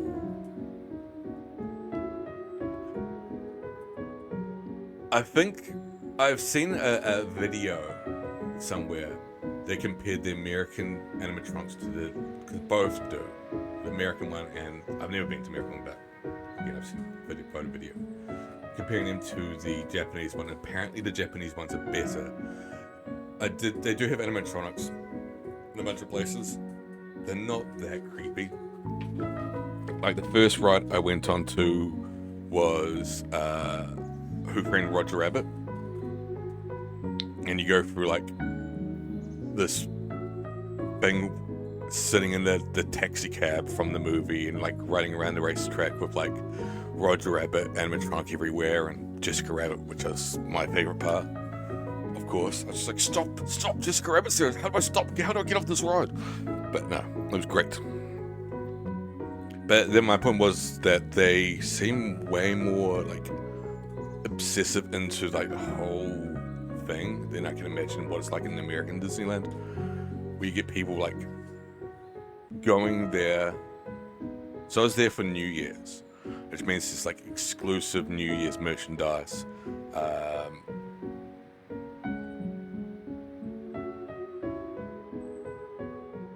Disneyland felt more for babies. I don't know if I could think if this one was for Babe, it had an area that I think was targeted towards babies. I think they are far more into the cute aesthetic, but maybe like an adult cute aesthetic. They're far more into, like, as I say, collecting like the exclusive New Year's toys. Staff members will give you these. I don't think there were any kids there. There was far more adults there, like far more adults there. Like, they were wanting the stuffed toys, like there's stuff like that, but it was just very, very. I don't think I saw many kids, if any. And they would go up, and the thing that I found slightly weird, but also very, very cute and like charming and endearing, was they went up to people in costume. So I got a few photos of the costume peeps, like I saw the Three Little Pigs, and I got a photo of them. I got a photo of Baloo and King Louie from Jungle Book. I got a photo with Horace Horsecollar, which was one of the like really, really early characters. I got a photo of a few peeps. But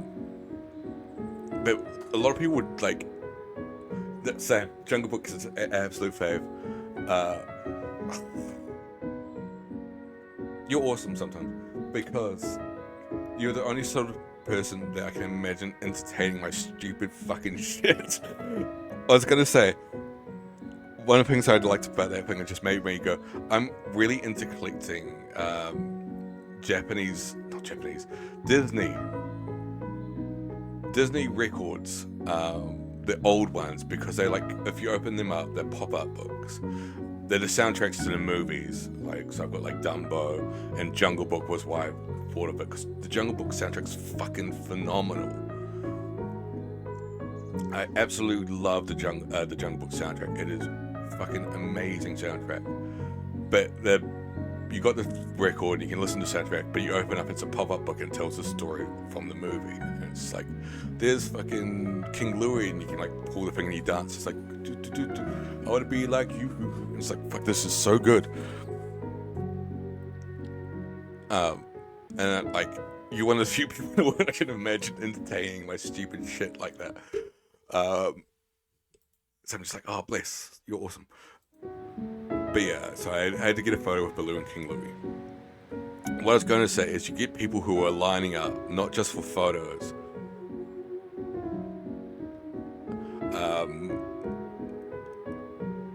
but to get autographs from the characters. They'll like have autograph books and get them filled out with like Mickey Mouse signing an autograph, and even though it's just some fucking random worker, some dude in a costume. And like, I saw a girl, again, you know, in her late 20s, I'd assume her age is, with like a Disney tote bag with like autographs on it, with like Mickey Mouse who signed it and Minnie Mouse who signed it. And I'm like, I didn't get anything signed because I just didn't have a pen or anything on me. But I was like, that's weirdly cute and like endearing. Like, I weirdly like this. Like, as I say, clearly this is just some dude or some woman or whoever in a costume. No, you can absolutely rip shit at me. I deserve it. I'm an arsehole. I deserve what's coming. But I was just like, this is something really, really quite nice about this. That you're just going up to some person, getting the autograph, and that this matters to you. I think that's why I liked it. And there was even like a guy probably in his 50s, if not later, getting autographs. Well, he was the one who had like the autograph book, which was like filled with autographs from the characters. I was like, there's something really nice that this is something that matters to you and makes you happy. And it's just such a like wholesome, like non-invasive thing. I was like, oh, I like this. This sort of made me smile.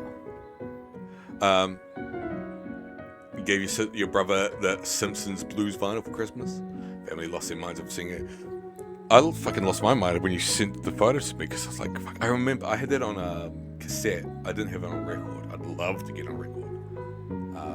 I tried to find it a little while ago, probably shortly after you sent it to me, and the only one I found was somebody had a different Simpsons soundtrack on vinyl. But yeah, I can't remember what it was. I was so tempted to buy some records while in Japan. Like really like seconds away from doing it, sort of thing. One, because I weirdly like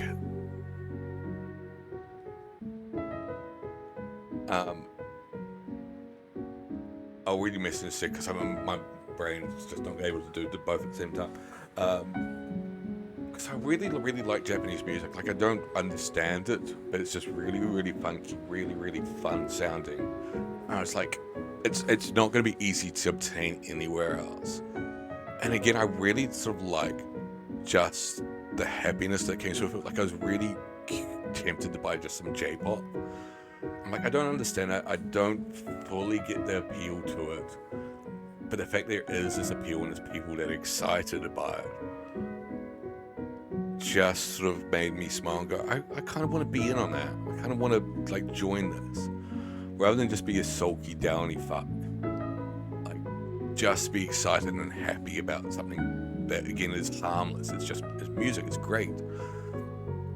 So I was really tempted to buy some. And I just haven't. I didn't buy it because it's like, I had already bought a ton of records while in Scotland and elsewhere.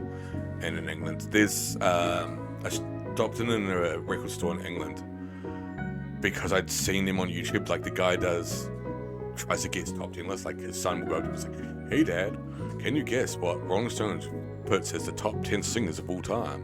And he would try to guess what the top 10 singers, according to Rolling Stone magazine, are of all time. And like, it's really fun content.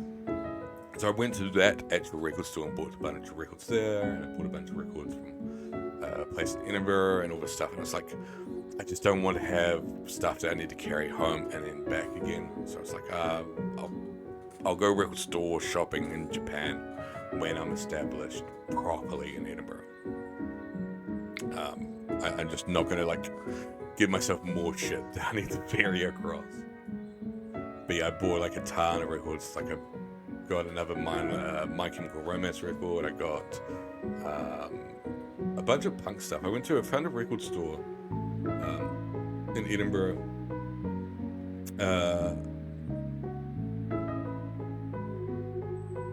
Oh, absolutely. I'm probably going to be slightly brutal as well. In my case, I'm probably even going to dump it at a charity shop, secondhand store, whatever you want to call them, or sell stuff. But I went to a record store in Edinburgh, and there was like loads of stuff for £1, like £1. I was like, I'll buy it if I listen to it and it's shit. Then again, just take it to a charity shop, just drop it off there. Like, to me, £1 wasn't like a loss thing. I was just like, it's just it's £1. Who gives a fuck? If this record sucks, I haven't lost anything big. Like, you know, I'm not gonna, like, I always sort of put in the sense of, like, if £1 fell out of my pocket, would I go back and try to find where I dropped it? Probably not. You're too kind sometimes. I'm a dick. You shouldn't be kind to me. It sounds kind of sad, but when I had bad anxiety as a guy, she was walking around Disney World all the time and it just calms you down during work.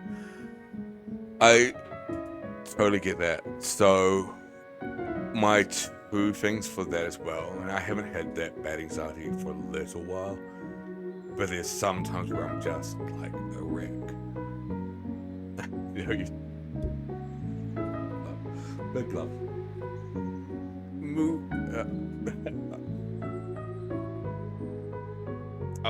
I'll finish what I was saying before, and then I'll get into something else, but get into a different story.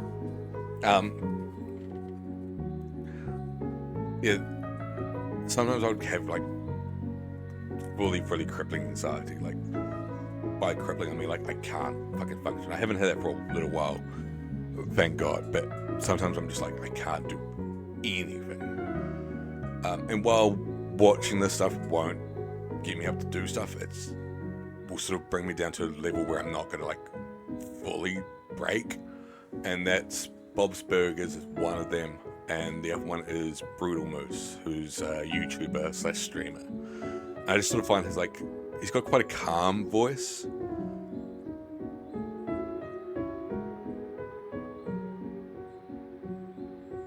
That's sort of what it is. That's exactly what it is to me. For those two things, Brutal Moose and Bob's Burgers are the two things that will do it for me. So I fully get that. Like, that's exactly it. Like, I'm bedridden anxiety. I'm not moving. I can't move.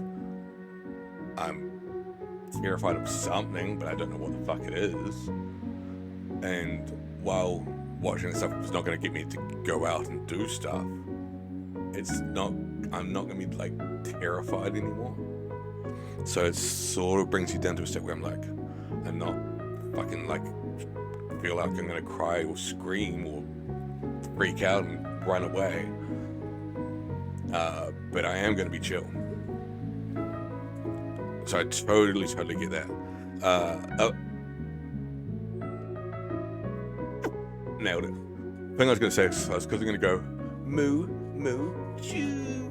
Is I went to a maid cafe while in Japan. And every time they give you something, she'll come up to you and goes, ready? Moo, moo, choo, yay! So I was doing that constantly to like everything. It's just like going into stores and you go, moo, moo, choo. It was great. I had to while I was there, go to a maid cafe. It was fun. I enjoyed it. It was cute. I got some cat ears to wear while I had my cute ice cream and coffee. And I had a photo of one of the maids. You get to pick whichever your favorite was. So you get a card, and then you're meant to sort of like present it to them. Go, yeah. So they can go, oh, and feel like they're special and get a photo of you, and they'll sign it and autograph it for you as well. So I've got a Polaroid photo, which I did post on my Insta. One sec. I don't know if you saw it. I posted it onto my stories rather than actually onto Insta. Let me find it. 2 seconds. I took a photo of it rather than hopefully have it still. There it is.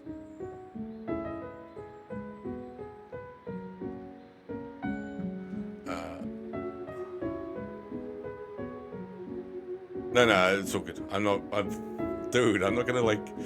Why were you looking like? I was just saying. I was like, yeah, you might have seen it, so I don't want to bore you if you have already seen it. I don't know if you can see that. So there's me with the maid on the left, and it's thank you. Yes, obviously she drew like the love heart around it to the sign. The signature as well, showed the date of when it was. Thank you, Maid Army. And then my name with love hearts around it. It was just like super cute, and like yeah, it's just be like tons of love hearts on there. I was just like, oh, it's so corny, but it's so nice. Like, why not just have some silly shite?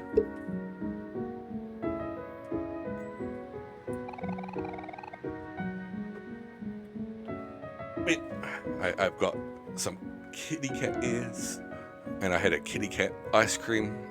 Like that ice cream was shaped as a cat with a little bird on its head. It was kawaii, but I had to go moo, moo, choo. So that was my trip to Tokyo.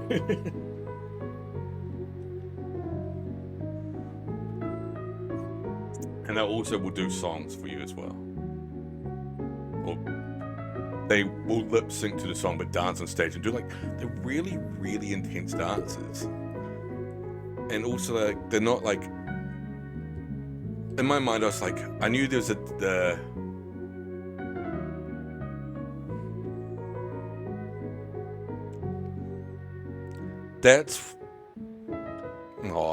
that's like made my day, like genuinely. I'll tell you, like I had some. If you go back to some old clips, you can see me wearing them. I don't know if you'd ever be able to find them, but sometimes I was wearing them. But for whatever reason, they broke. And they just stopped functioning, like full stop. Unless you mean the ones that you attach with still is fucking amazing, because I had the headphones.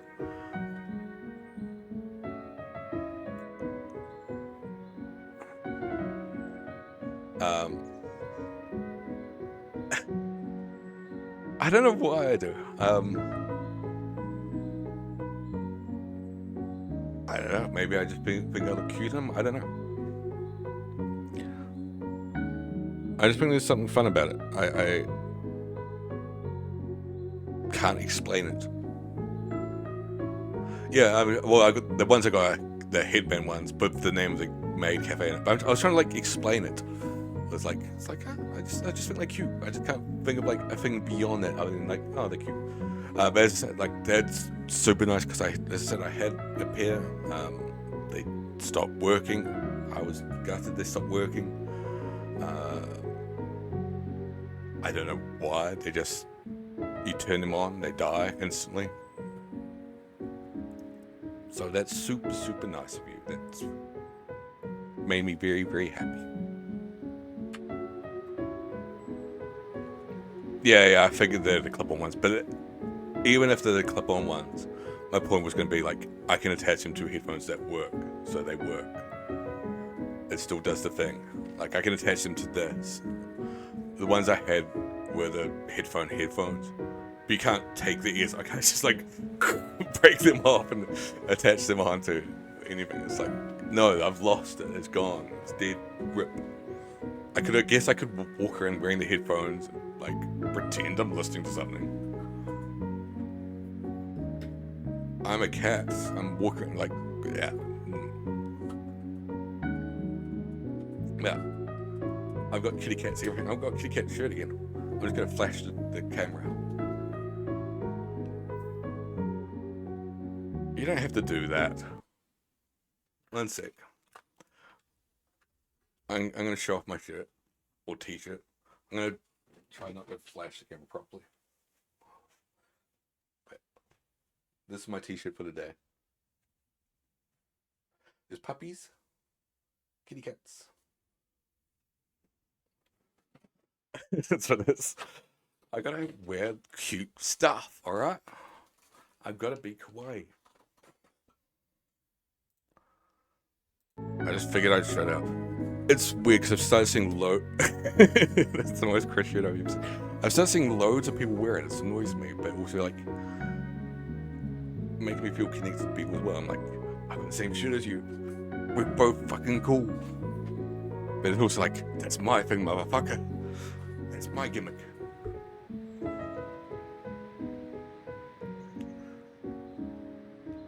And the game is just set for me. There's something special about everyone living their own lives. Moments I want to capture. Oh, that's right, they're talking about the photos. So like, we just had to pretend you're not there? Haha. Yeah, I guess you can put it that way. Sure, I can do that. Do you want to show us your photo up now, Basil? Okay. There's nothing amazing. Oh, Basil, stop it doubting yourself. I don't know if there's a compliment or that, by the way. That's the most Chris shit I've ever seen. Because Chris is fucking stupid. And it's a stupid shit. Oh, Basil, stop doubting yourself. I'm sure that'd be great. I know, I was teasing. You're right, Aubrey. I was just pointing out you always bully me and make me cry. It's true. Sorry.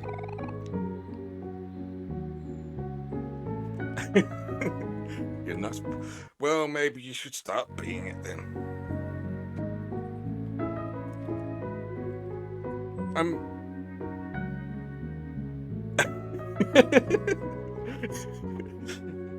I've told everybody the homeless story because it's true. I saw it happen.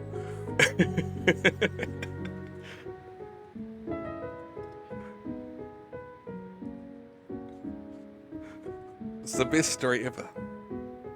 I was going to say, I like having like different styles as well though. Like, I very much like, I've got a bunch of these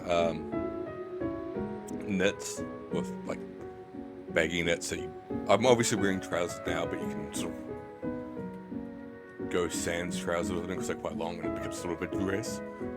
I'm a pink princess like you, I know. I like wearing pink, I like wearing purple, I like wearing colours. The thing I don't like about most traditional male clothing is that it's just black or brown or grey. But I do like dressing again. I'll wear suits. Sometimes you've probably seen photos of me wearing a suit. Like, I don't mind. I dress suave, I dress dapper, I dress punk, I dress grunge, I just like things that I like. I'm not sort of like interested in one particular aesthetic really, though I think I am a bit of a pink princess.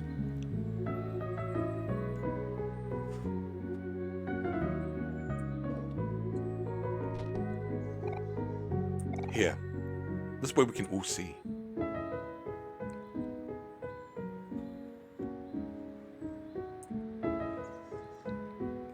See, that's you and me, with our flowering, being pink princesses.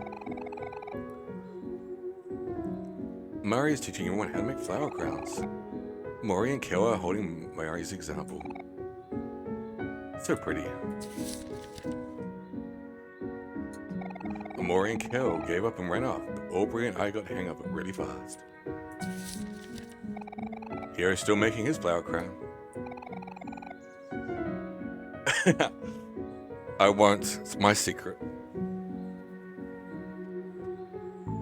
There's the key. So I got two cameras. I keep forgetting which one's on.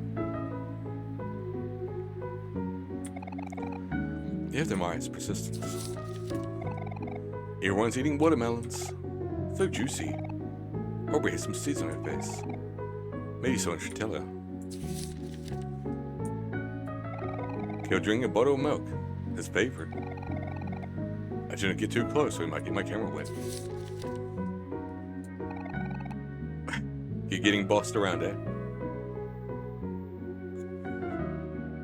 Mari had Hero take a picture of us. Everyone thinks the flower crown really suits us. Tell Miku I say hi. Hero leaning in for a smooch. Kel looks so annoyed. Bravely low.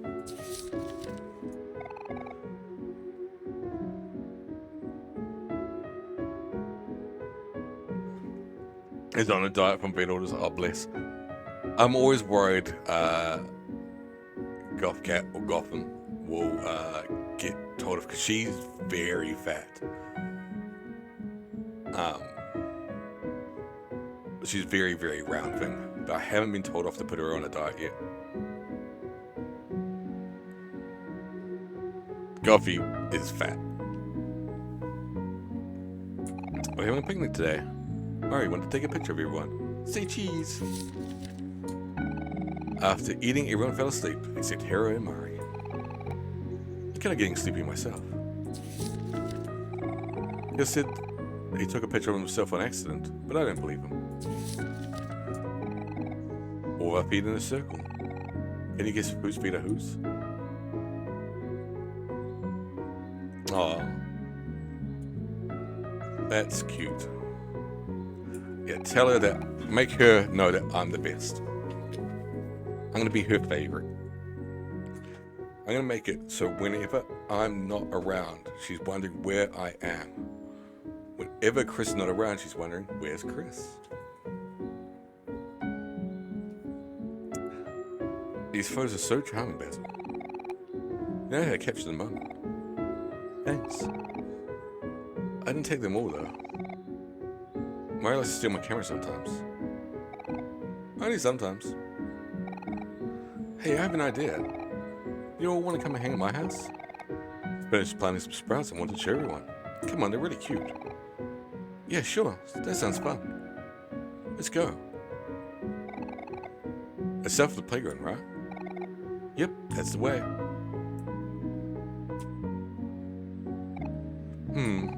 I think I'll sit this one out.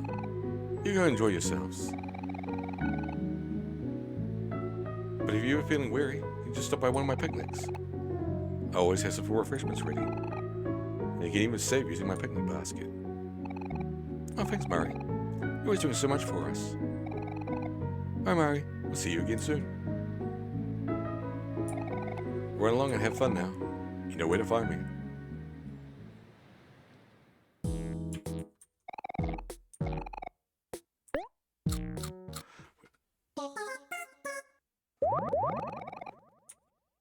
We're going to save. And we're going to watch something.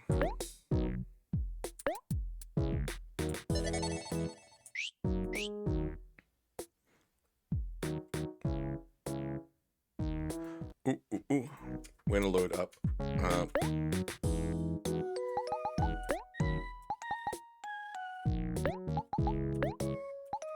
We're going to watch an episode of Tim. Because I haven't watched any since I was on holiday.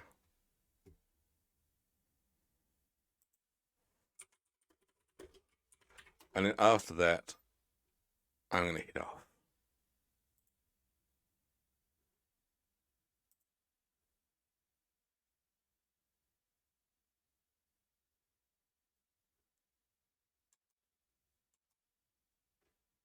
Wait, what was that? And I did watch that one before. I was like, I don't remember that episode.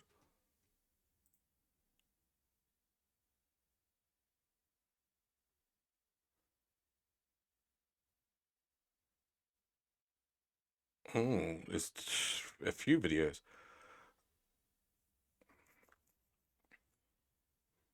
I don't know which one to watch.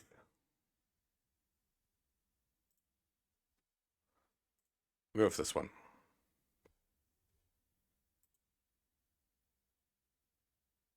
I guess we should actually technically watch in order, right? I haven't watched his trip. You've been watching the channel His train journey.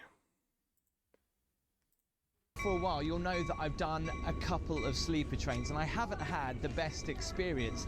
However, there has been one sleeper train that I've been wanting to do for a long time. I'm about to travel over 2,400 miles across America from San Francisco to Chicago on the famous California Zephyr. So I'm going to be living on the train for like 2.5 days, traveling through deserts, mountains, amazing scenery. So I booked we will play a more a game. one-bedroom cabin, which also has its own It's just I do need to hop off so just got to wait for the train to arrive. and do stuff for the day. I need to get ready for work tomorrow. At the moment, I should mention that it is literally a few days before Thanksgiving, so either the train's going to be really busy. I need to find my or work really pass because I don't know where the fuck it is. I'm expecting it to be obviously really busy.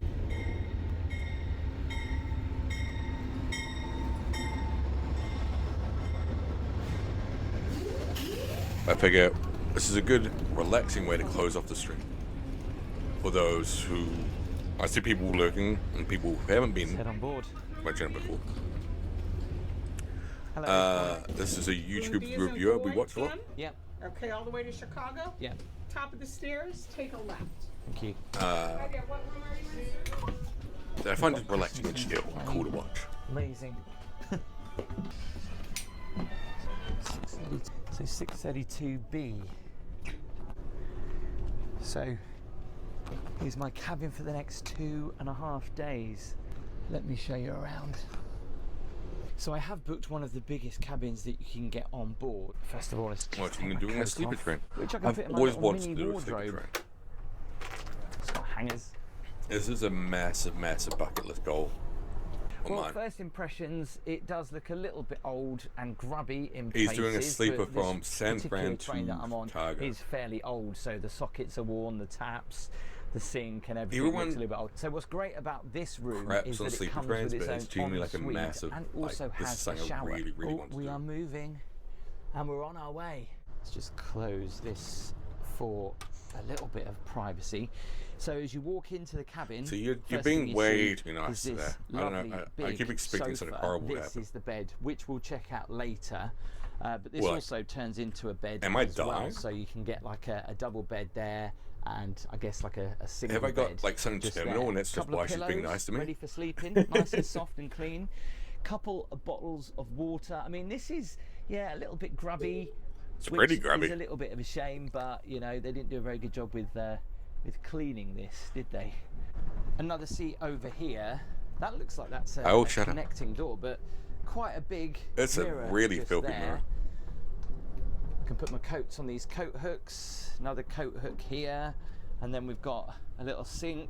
I with know. Hopefully, hot and cold water. As you know, my experience on sleeper trains, I've always had Because not great luck. This is going to with, become a thing on the either channel. cold or hot water, or the shower not working. I'm going to make that like a point prediction Slowly thing starting to that we run get to warm. do. I've got some Move, soap move. in a beer cup. I haven't seen the couple of Japan one. plugs. I've got the light there for the sink. The sink? But this is like a goal, and I don't know Right, which that's one I the want to go on. I've got a box of tissues. I really, really want to do a couple of sleeper little train. cabinets here. Facial tissues. I've got some flannels, which is nice. And over here, The tiny in the Japan ones? I've got some I don't know, conditioner. Like if that I've got matters two to me. Like the conditioners. hotel rooms in Japan I've are got some tiny. soap.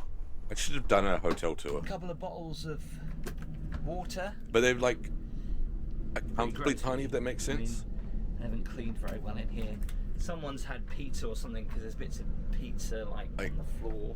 One thing about this I can train fit my is that suitcase it's in. best to travel light Yeah, that or is small, poo. because then if you've got a small case, you can put it up there. But if you've got a big case, I guess the only place to store it is kind of there next to The toilet. bathroom's like But obviously, then trying to get in and small out but can be a functional, bit like of a problem. So luckily, I've got. you can step in. There's a toilet. There's a bath / shower, neatly, just and their up baths there. are really So light either weird. They're like side, square shaped. PowerPoint, I'm I assuming think you've seen like a that's Japanese the bath before. Like they're square shaped, but like really, air really conditioning, deep. cool or warm. Over this side, I can call for service, lights, music cool. control.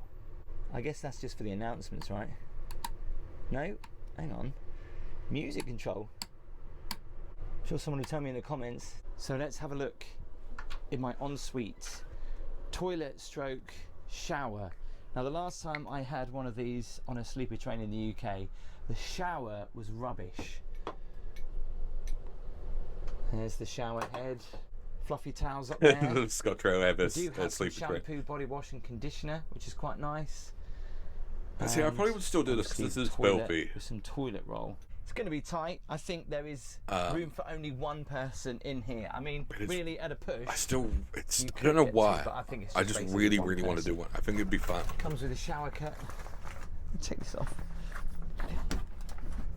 And comes with a shower curtain as well. I'll let you know how that goes later. What's great though, it's got these huge, big windows. A little bit. He's gutted a it's not pervert. overly been cleaned that well. I mean, like There's someone's no really had doubt a in my pizza mind that in he's here, a 'cause pervert. There's bits of pepperoni on the floor, on the seats. So as it's close to Thanksgiving, I know He's denied it before, but there's no question in my mind that he's a pervert. Obviously, I completely. And I don't forgot mean in a bad it was way. Thanksgiving when I booked this train, but the observation car, which is quite popular on this train, especially when we go over the Rocky love Mountains that. or we go anywhere. I love that. Like It's that's still a thing for very you scenic, it's gonna because get very it just shows busy, how memorable it was. and we've been told to limit our time in there. Jeans So aren't when tight it comes to enough. the restaurant, No, it his is gonna jeans be are quite very loose busy. today. So with my train ticket, I do get breakfast, lunch, and dinner. So our first stop and our first little break and fresh air. But yeah, the free champagne was great. We'll give you a complimentary bottle of champagne to make it up to you. That With a would fresh fuck you air over. stop. It's nice that they let you out, but it's always really worrying that you might miss. He was going your from San train as it Francisco leaves, to so I'm not going to walk Chicago. too far. But Sacramento. It's literally He's in just a Sacramento? 5-minute stop. I'm No. too scared. I'm getting back on board. Free coffee, complimentary coffee for sleeper car customers daily between 6. It's 3 days, he said. Love the little flower there. How romantic. You can also I get was saying, some I more still really water, want to do some this. napkins and some cups. Like, this if is I a need proper, it. proper goal of mine. So this actually opens out to a little table, which is quite nice. Perfect for my coffee. And there's even like what looks like a checkers board or a chessboard on there. Soundproofing in these rooms, are not great. I think someone just went to the toilet and I heard them. It's quite You picked the bus or the trains? I just hope they don't. I was snort. I have bought tempted some to earplugs get 'cause I've a heard that the soundproofing in bus. these rooms is not good. So our next big stop is Reno, which should So be I went about 4 o'clock from this afternoon. Edinburgh down So time to get some lunch. to London to catch my flight from London to Tokyo. And the idea was maybe take the bus from Edinburgh So down let's to have a quick London look with down stops on the here. way. Because This is it another was, option that you can do. So these are pretty nice. Not as big as the room. there was like 3 days between, Nice big cozy 3 or 4 days. for one person. There's seating. But the in buses here, were so so you can sit either expensive. way. It was cheaper We to don't rent a have car. an ensuite, though. So if you are staying in some of the roomettes, these Just, are the yeah, rented a showers car. and the toilets. I rented a car, went down to Yorkshire, stayed in York, which is beautiful. Pretty basic. They're like I thought it was airline beautiful, I should toilets, say. I'll specify. actually. You possibly like, York's a fucking shithole. I'm like, I liked it. I liked it a lot. Shower. Oh, So thanks, there's fuck. towels there York is ready to go. beautiful. I've got hundreds of photos of York because I found it This stunning. is bigger than my shower. Obviously, it's communal, so people just Leave their grotty leave shit their behind. stuff there and. No, I was going to. Literally, when I was leaving the hotel, the receptionist was like, "Oh, These are there's the lots of Viking machine." soap. I'm like, "Fuck's sakes, why didn't somebody tell me that beforehand?" The only thing that I've just noticed is that there's no lock on your door. I've got like a laptop, Well, a phone, and it is a little bit. I'll go at nerve-wracking some just point. to leave I it definitely in actually here. do wanna I go to can York close again. the door, but there's like no lock on it. And I asked one of the ladies. The best downstairs, place said, "Is there I no went locks?" And she said was the no. Shambles. And she The said it's Shambles because is of so health and cool looking. safety. So there's no lock on your door to stop someone coming in Fine. and stealing your stuff because of health and safety. The Shambles is really, really Because fun. the sleeper trains that I did in the The UK Shambles is all have what locks on the doors, so you can keep your stuff inside. And that you're Harry safe. Potter street's based off. I've never watched Red Harry Potter, there but is it's a lock that on the famous street in Harry inside. Potter. So I It's don't based off the understand what she Shambles. meant by there's no locks on the outside because of health and safety. I'm a little bit confused by that. And of course, it's sort of been converted into a Harry Potter street as such. Hopefully that'll be good enough. I did some ghost tours that were really, really fucking... Yeah, Diagon Alley, thank you. The Shambles is based on Diagon Alley, and it I want looks... you to have a really fun Like the summer. pictures I I've only seen have of one it. rule: stay out of the basement. But it looks exactly like Diagon Alley. But it's a lot of So fun. just I over took 200 hundreds of people pictures were of on the the Shambles train, just because it all looks wanting so lunch at cool. the same time, so they had to I do went different times to of sittings. the most My- haunted pub in all of England. Didn't see any ghosts. Got really terrible food. It was like the worst food I had on the entire trip. Well, I just wanted to go see a ghost. As I said, I did a couple. They did. They have photos of Ghost Adventures stuff there, but yeah, it's the most haunted hotel / bar in all of England. Yes, Ghost Adventures has been there. Zach Baggins had been there. They had a photo of Zach Baggins on the wall. And like autograph, 8x10. Fucking corny as fuck. They legit did. I have a photo of it as well because I was like, "Hello, Zach Baggins." I had to take a photo of that just so I could show Mike if I ever meet Mike from Red Letter Media. But yeah, they had that. There's like 5 or 6 different ghosts that haunt it apparently, and I was like eating my lunch in one of the places that. Fine, we'll go there. It's set in stone. It's happening. We've announced it on the channel, on the stream. We're going to the Edinburgh Vault. Yeah, I did some ghost tours that really shit. The only story I really liked. There's it's a demand. There's a alleyway in York.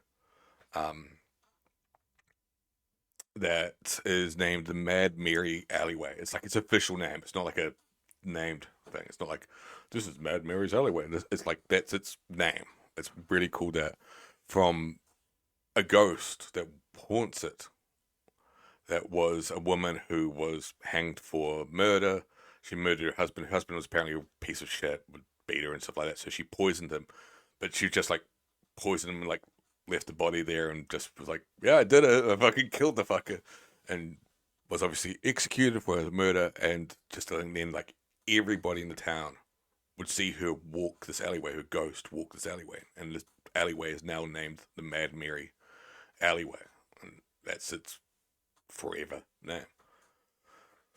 And yeah, walk through it. It's just like very, very narrow alleyway, and it's that whole thing because it hasn't changed in like 100 years. Like the like alleyways roofed over as well, so it's like even for as short as I am, it sort of touches my head.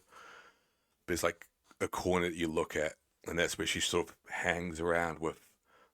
Apparently, and this is dating back hundreds of years. This is not just like modern thing of like a woman sitting there with the leg of lamb that she murdered her husband with.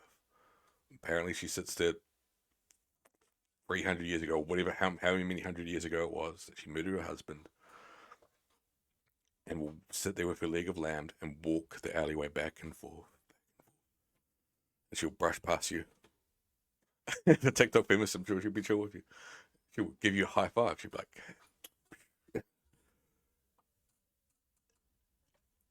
but that was the only story I found where it was really, really cool. Was that one? The other ones were less cool. The other one that was talked about was there's a street in York where there was a guy who worked on the street. He was like uneducated man. He was like a engineer of some sort, but like an uneducated engineer. Sort of just was like tied in the pipes, so like the steam and stuff would run through the city to keep the city warm. And during one of his late night shifts, he saw a Roman army marching down the street, not towards him, but he was like sat there and they were walking past him with their weapons, with their full suits of armor, but underneath the helmets, they had the helmet where it was like that, and like bit goes down there past the nose, but the face is open, and where the face should be, he couldn't see any faces at all. Not only that, is their bodies seem to stop at the knees. He told people about this a little time later, because he didn't want to seem crazy, but it was still bugging him. He's like, I've seen this thing.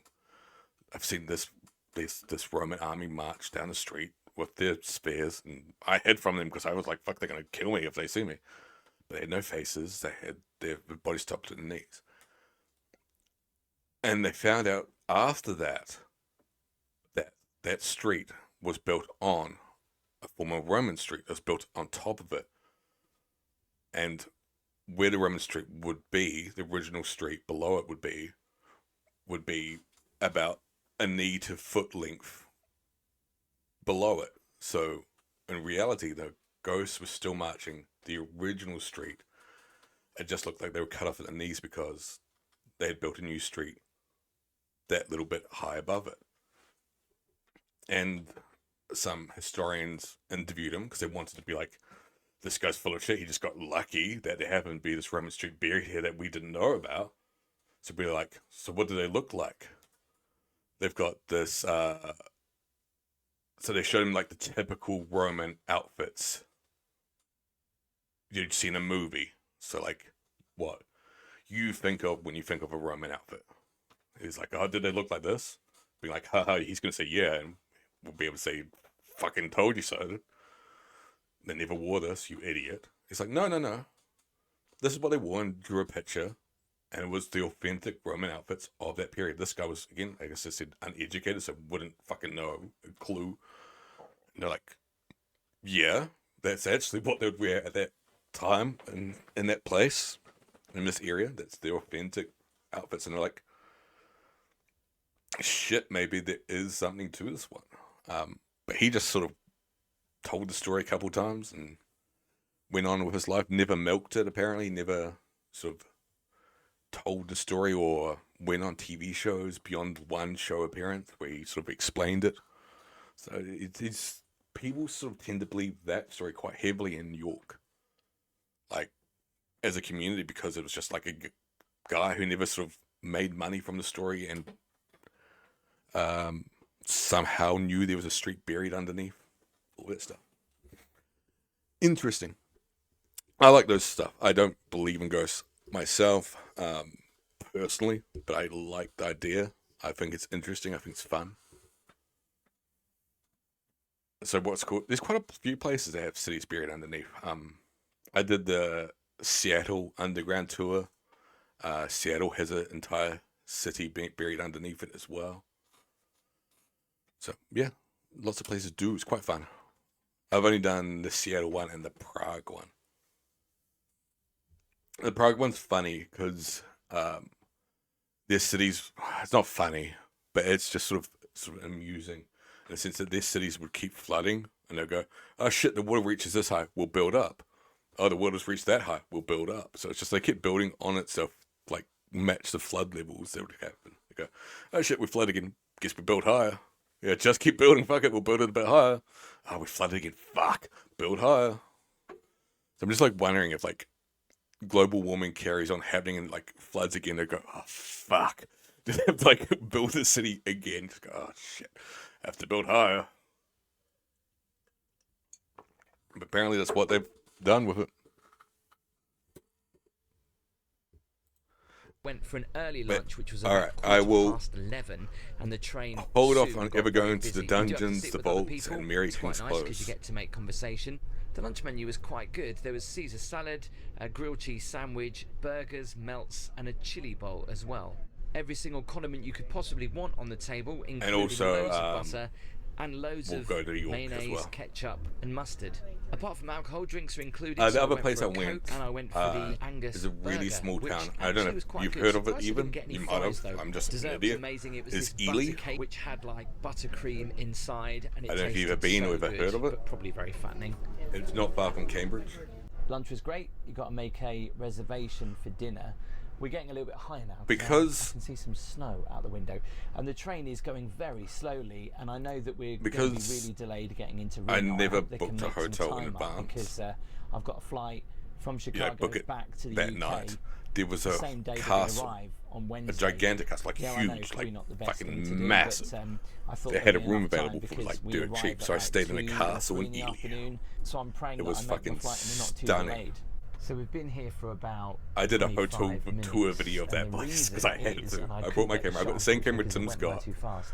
And I was One like, of these fuck, I have to do a hotel snowplow tour of this. trains went past So I to did clear that. the track because there seems to be quite a bit of I don't know if snow that video will up ever see the ahead light of as we day, head up but I into did the it. Sierra Nevada mountain range. But even the room, the single room, was huge. This is Singular pretty cool room, up here should I in say. the observation car. You just got to try and find a seat.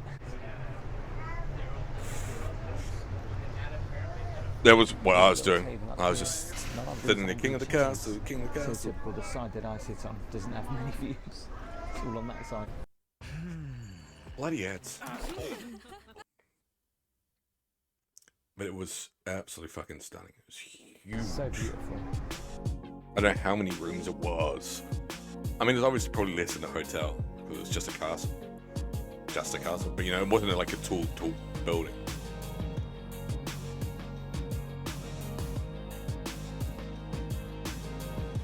Fuck, it was class. I love how there's windows up top so you can see the tops of the trees with snow on them. Also, the hotels in like York are amazing and cheap as It does well. make you laugh. In the UK, we get the tiniest little bit of snow and everything stops.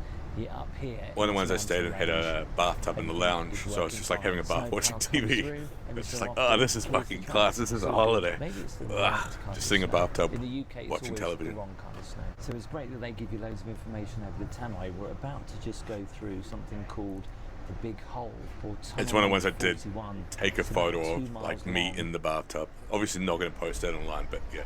I'm like, I had to. I'm like, I'm in a fucking bathtub watching a television. This is great. With like a cup of coffee and a Kit Kat bar, because Noticed that if you Kit go Kats right come to from the back York. of the train, you do So get every a different hotel there gives you a perspective. Kit Kat. Look at that. So I'm just sitting there with a Kit Kat, cup of coffee, watching TV in a bathtub. It's like, oh, this is best. This is the best.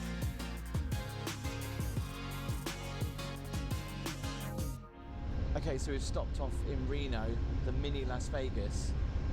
When you actually stop at some of the stations, you don't get really to see any of the sights at all.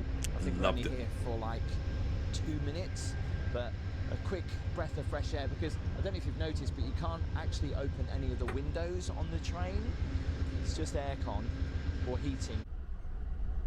It's an emergency window, you can smash that open. After we left Reno, it actually got dark. Car 32, your reservations is up. Car 32, your reservations is up. Okay, so as I was saying, Sorry, your food is up 32.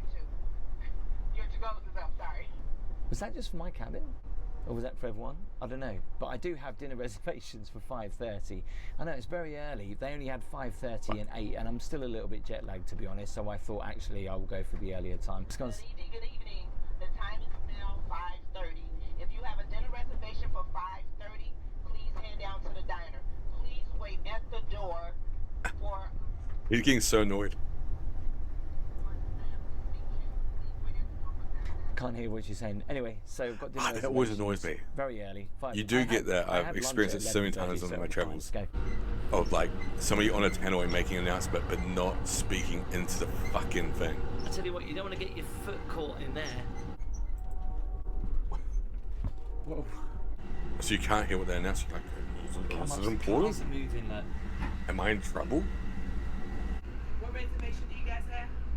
5:30. 5:30. What reservation do you guys have? Okay. Can I get that one? What card do you want?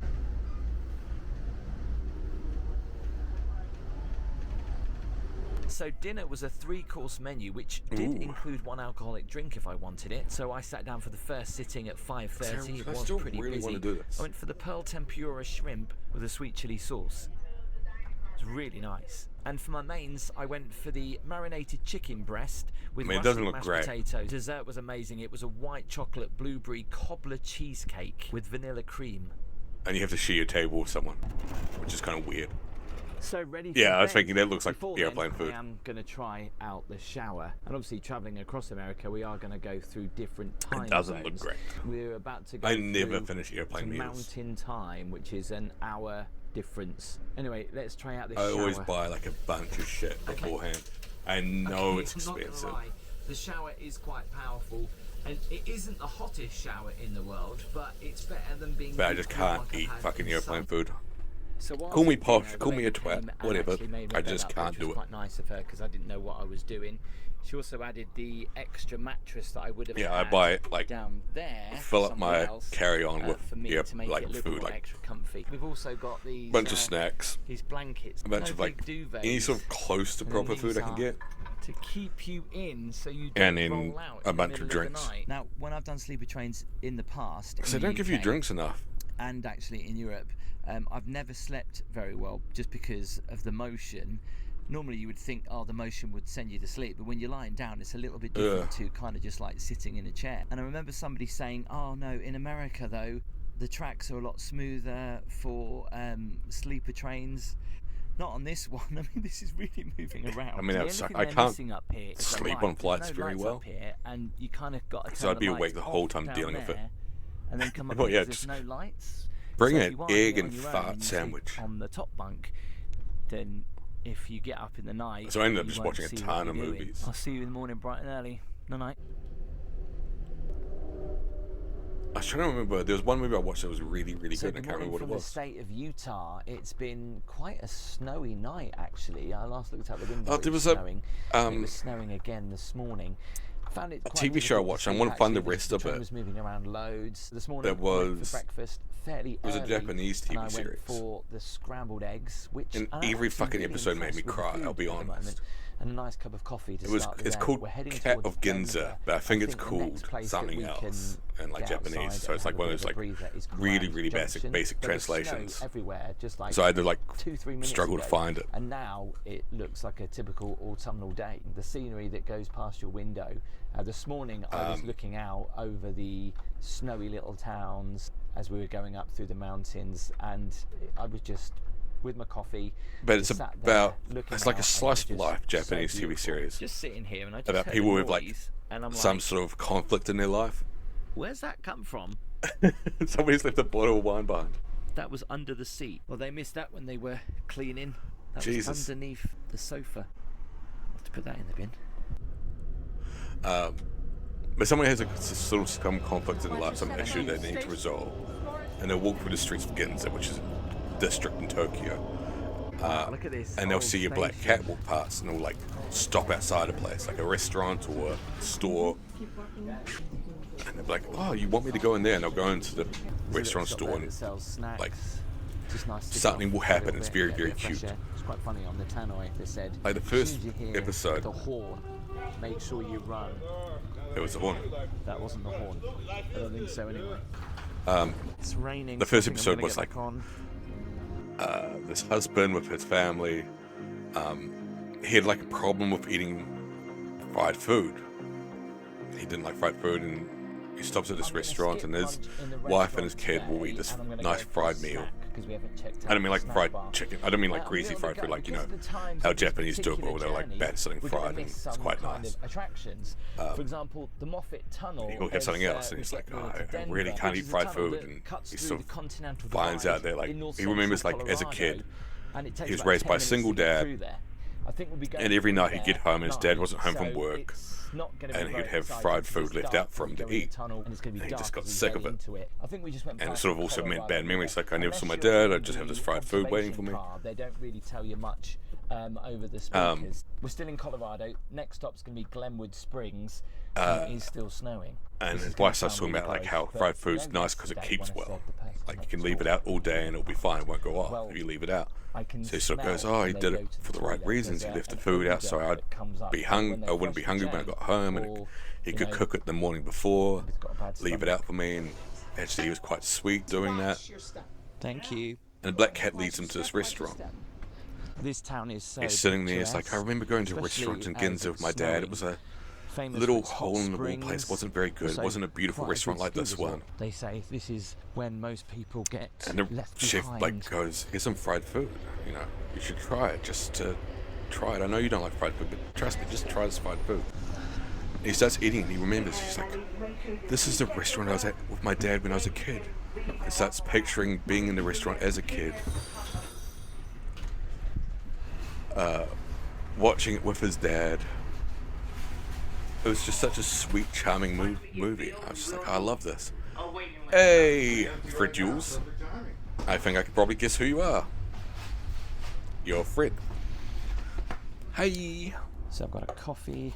Thanks for the follow. I don't know why my follow alerts aren't working. I think the alert stuff is down at the moment, which is annoying. Obviously because it's warmed up, it's not overly crunchy, but windows are nice and big down here. But hey, thanks for the follow. Nicer than it is up in the buffet car. I think I know exactly who you are. Sitting with other people if you don't want to. There's a table free, whereas upstairs they'll sit you. Also, apologies. I will be hopping off after this video is done. This, of course, It's you. included. Came to $8.75 for a grilled cheese sandwich. Hey, Fred. So it's going to be really Hope you're doing well. here because we're going through the Rocky Mountains right now. I don't know why they're not working. I've got different sound alerts and different things that play, we should play, for new follows and stuff Have like you that. heard about the salt trick that's making men Oh, stay great. This hard is a for hours in bed? fantastic AI ad.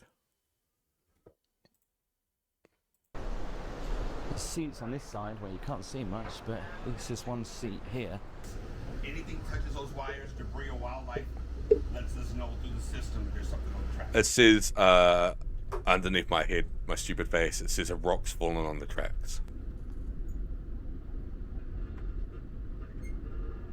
Officially, our next stop is not for another 3.5 hours, and it'll probably be dark then. We've been sat here now for 45 minutes. The trains So I'm obviously starting to can't get move. Concerned that we are going to be coming in late to Chicago, and obviously I've got my flight tomorrow afternoon, so getting a little bit nervous now. Well, you're missing that flight, So buddy. we finally started moving after 45 minutes. Did you know That's that not too over bad. 70% of you who watch the videos are not subscribed? So if there's one thing you do during this video, please make sure you hit the subscribe button if you haven't already. And of course, it helps me out no end if you give the video a thumbs up if you're enjoying it. Give it a thumbs up. I spent the next couple of hours. We tend to do. I was playing a game before called Amori. I will go back to that at some point, but I just tend to do watch-alongs on this channel, which I think I've told you. Whiteout. One of this is going on out there right now. Is this guy me Tim who does hotels reviews? Getting buried, and we're slowing In this down. case, it's clearly not a hotel review. This is a train review. Up until I think it's 10. I find this video quite chill and fun. And we're heading up to 8,000 And we've got feet. So like 10 minutes left. Be interesting. Alright. Wow, that is some good service right there. Aim for the yellow box. Okay. Well, what are you meant to do afterwards? Oh, jeez. So this is Amtrak's highest station at about 8,000 feet above sea level. Thankfully, the train made it. Sketches are not great for walking in deep snow. Try and walk where other people have walked. Your feet are going to be soaked after this.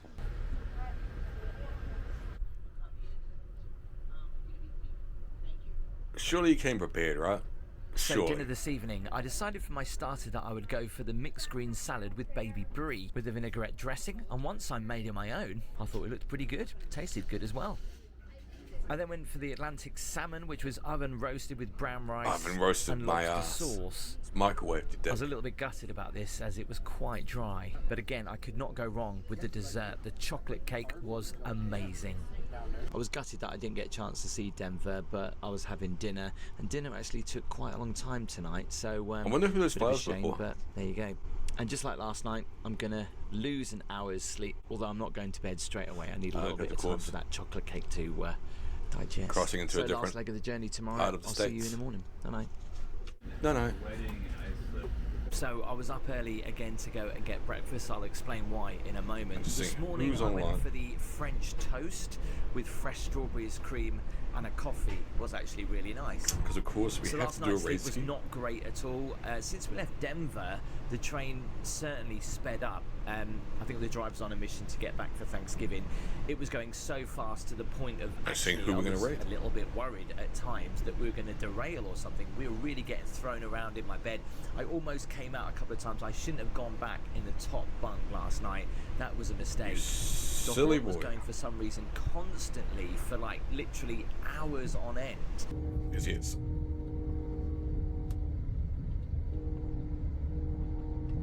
I need to, so it was unfortunately, quite difficult sleep last night. Get ready for work tomorrow. Make sure I've got all my stuff ready. Find wherever the fuck I put my work pass. I am quite a light sleeper, but please do tell me in the comments if you've ever done this sleeper train or any sleeper train where you've actually slept really well on board. It sounds so romantic going on a sleeper train, sleeping your way through all the amazing scenery, waking up in a different destination, but the reality is it's quite noisy. And also last night, the smell of the toilet reared its head again, and I wasn't the only person to complain about this because the people in the cabin next door and the other one all were complaining to the staff about the smell. What's a great thing in the top bunk is it's right near the air conditioning, so I should have really gone down. There was an awful smell in the middle of the night from the toilets, and it was really disgusting. And it's weird, the smell isn't there all the time, it's just every so often it just pops up, and when it does, that's when it gets right down the back of your throat. Anyway, this is what is great, having a morning coffee and just checking out the view. Not as much of a good view as it was over in the Rockies, but it's still pretty cool. I think we'll go with May. I'm just really trying to figure out who to rate. There's a lot of people online that I don't Here we are at our penultimate regularly stop, watch their content. Ottumwa in Iowa. What's great about this train is that you go through all these and also they're just playing stuff that I'm not towns. super into. I don't want to go too far.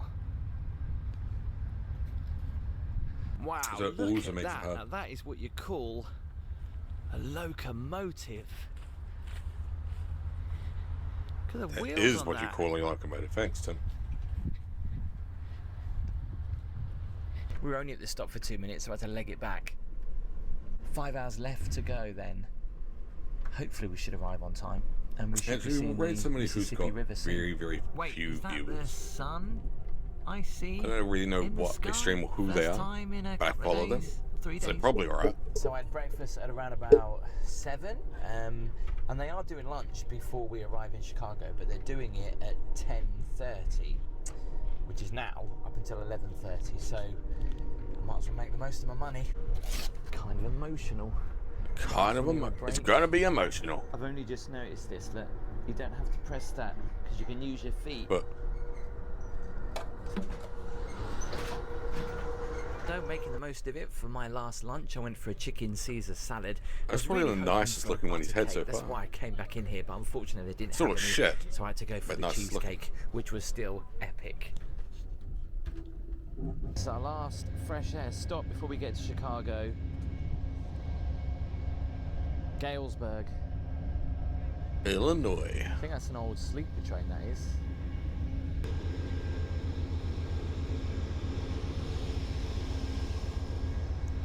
Nice place. Just move there. That wasn't very long.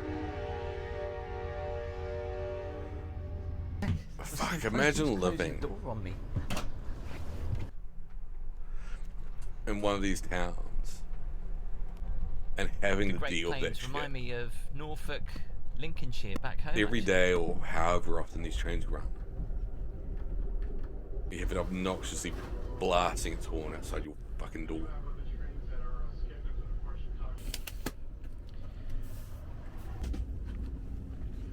That would suck. Thank you. Yes, you get used to it. Still. It's Christmas. What an epic journey. Thousands of miles across 7 states or more. The California Zephyr from San Francisco to here, Chicago. Certainly was an amazing experience. What you saw out of the window every day was completely different. I didn't get to see too much of the desert because it was actually covered in snow, although that Fair added enough, to it, it's just especially more the 'cause it's horn. Like, less the holidays. train going It was quite past. nice. I'm not gonna lie, the cabin was quite dirty. It wasn't cleaned very well, but I understand they have a very short time between people coming in and out of those to get them clean. It was a very old train, and the sleeper cabins that I were in were, I don't know, well over 9-10 years old, I think. The smells in the cabin at night time in regards to the toilets have seemed to be an issue for quite a lot of people travelling on the California Zephyr, especially on the older a bit trains. shitty. Last night it was so strong, I kind of had to open my door. You can't open any windows, of course, so the air it gets into the air conditioning and it kind of. You're not really saying. around. I still want to Talking do of air it. conditioning, it was probably a mistake sleeping on the top. You're bunk. just not I should've selling the slept on idea to me that bottom you bunk and the air go here conditioning and you wouldn't be can bouncing breathe off and the bed poo. and bouncing into my face all night long. You can't turn it off. You can only turn it to warm, which I did, but that was still pretty cool. What's amazing about this train is the people that you meet, especially in the dinner car when you sat there and they sandwiched you in 4 people to a booth. As and a obviously if you're traveling introvert, alone, you get that put sounds in like with hell. other people, and there was actually a few people that were there traveling either as a couple or as alone as well, so it was really great. I got to meet some amazing people from all over the country. The food on board, I wasn't expecting too much, but I was actually really impressed. Apart from the salmon that I had last night that was quite dry. Yeah, I think that'd the be fun. desserts As were I say, insane. I'm an introvert, so The I'd two struggle a girls little that were bit, working the but I think it restaurant would be car, fun they to just were like chat machines. They worked like meet from people first thing from in the morning till not just all last over the thing at country, but I night, all imagine different sittings. all They over the just- world. They worked it like a machine. And respect to the chef. had I some mean, like, bands. wow, putting out all those meals was crazy. Now the fresh air stops Get to were know people, very brief. potentially I mean, make like, really brief. new The last friends, stop that I was in, proper I think friends. they said you've got 3 minutes. I was out there for like a minute and they were getting ready to go. And the thing is they will just go without you. If you're not near the train, they'll just close the doors. The shower on board was actually really good compared to other sleeper trains that I've done. As a smoker, before. it must The suck beds as were well. Okay, they weren't You'll overly stop for that a minute, light your comfortable. cigarette. I'm a light Oh, we're sleeper, off. and I can never sleep laying down on a sleeper train. But last night he was gunning it going towards Chicago. Yeah. I mean, he was going so fast that I was actually worried for my life at some points. It was really jolting around and I almost came out of bed 3 times I think. Tell me if you can ever sleep lying down on one of these trains. I think how I'd be in much the did I same pay? space. It came to a grand total Like, of nope. $1,989. That of course includes 3 meals a day. You do get hot coffee up until 11 o'clock. That's not a Some people, it's on terrible their bucket price. list. You go through some of the most Because it's a room for 3 nights. I think I'd do the same. is exactly that. It's like, fuck it. Smoke standing in the door, but leaning out so you slightly outside, so you can kind of be like, you have to smoke outside. I'm outside. What do you mean? I am outside. And you just, yeah, same 2 puffs, throw a cigarette, get in. Anyway, as I say, I have to go. Apologies. But thanks for those that hung around. Blue for chilling. Pete, Sammy, Assad, Palmo, everybody else. Who else I need to say thanks to? Thanks to Fred for the follow. Bonus Pizza for the follow. Palmo for the subscribe. Sammy for the resub. Eva for the follow. Assad for the sub. Thank you all for coming, hanging out. As I say, I don't have anybody else, at least on my notifications, that is streaming. So we're going to raid this person. I don't really know who they are. But cheers for everybody for hanging out. Actually, Double Danger Dad's online. Raid them. They're a long-term friend of the channel. Sorry to the other person. They're probably cool, but as I say, Double Danger Dad's been a long-term friend of the channel. I should raid them. They deserve it. Thanks everybody again for hanging out. Have a good rest of your day, night, week, whatever. And bye-bye for now.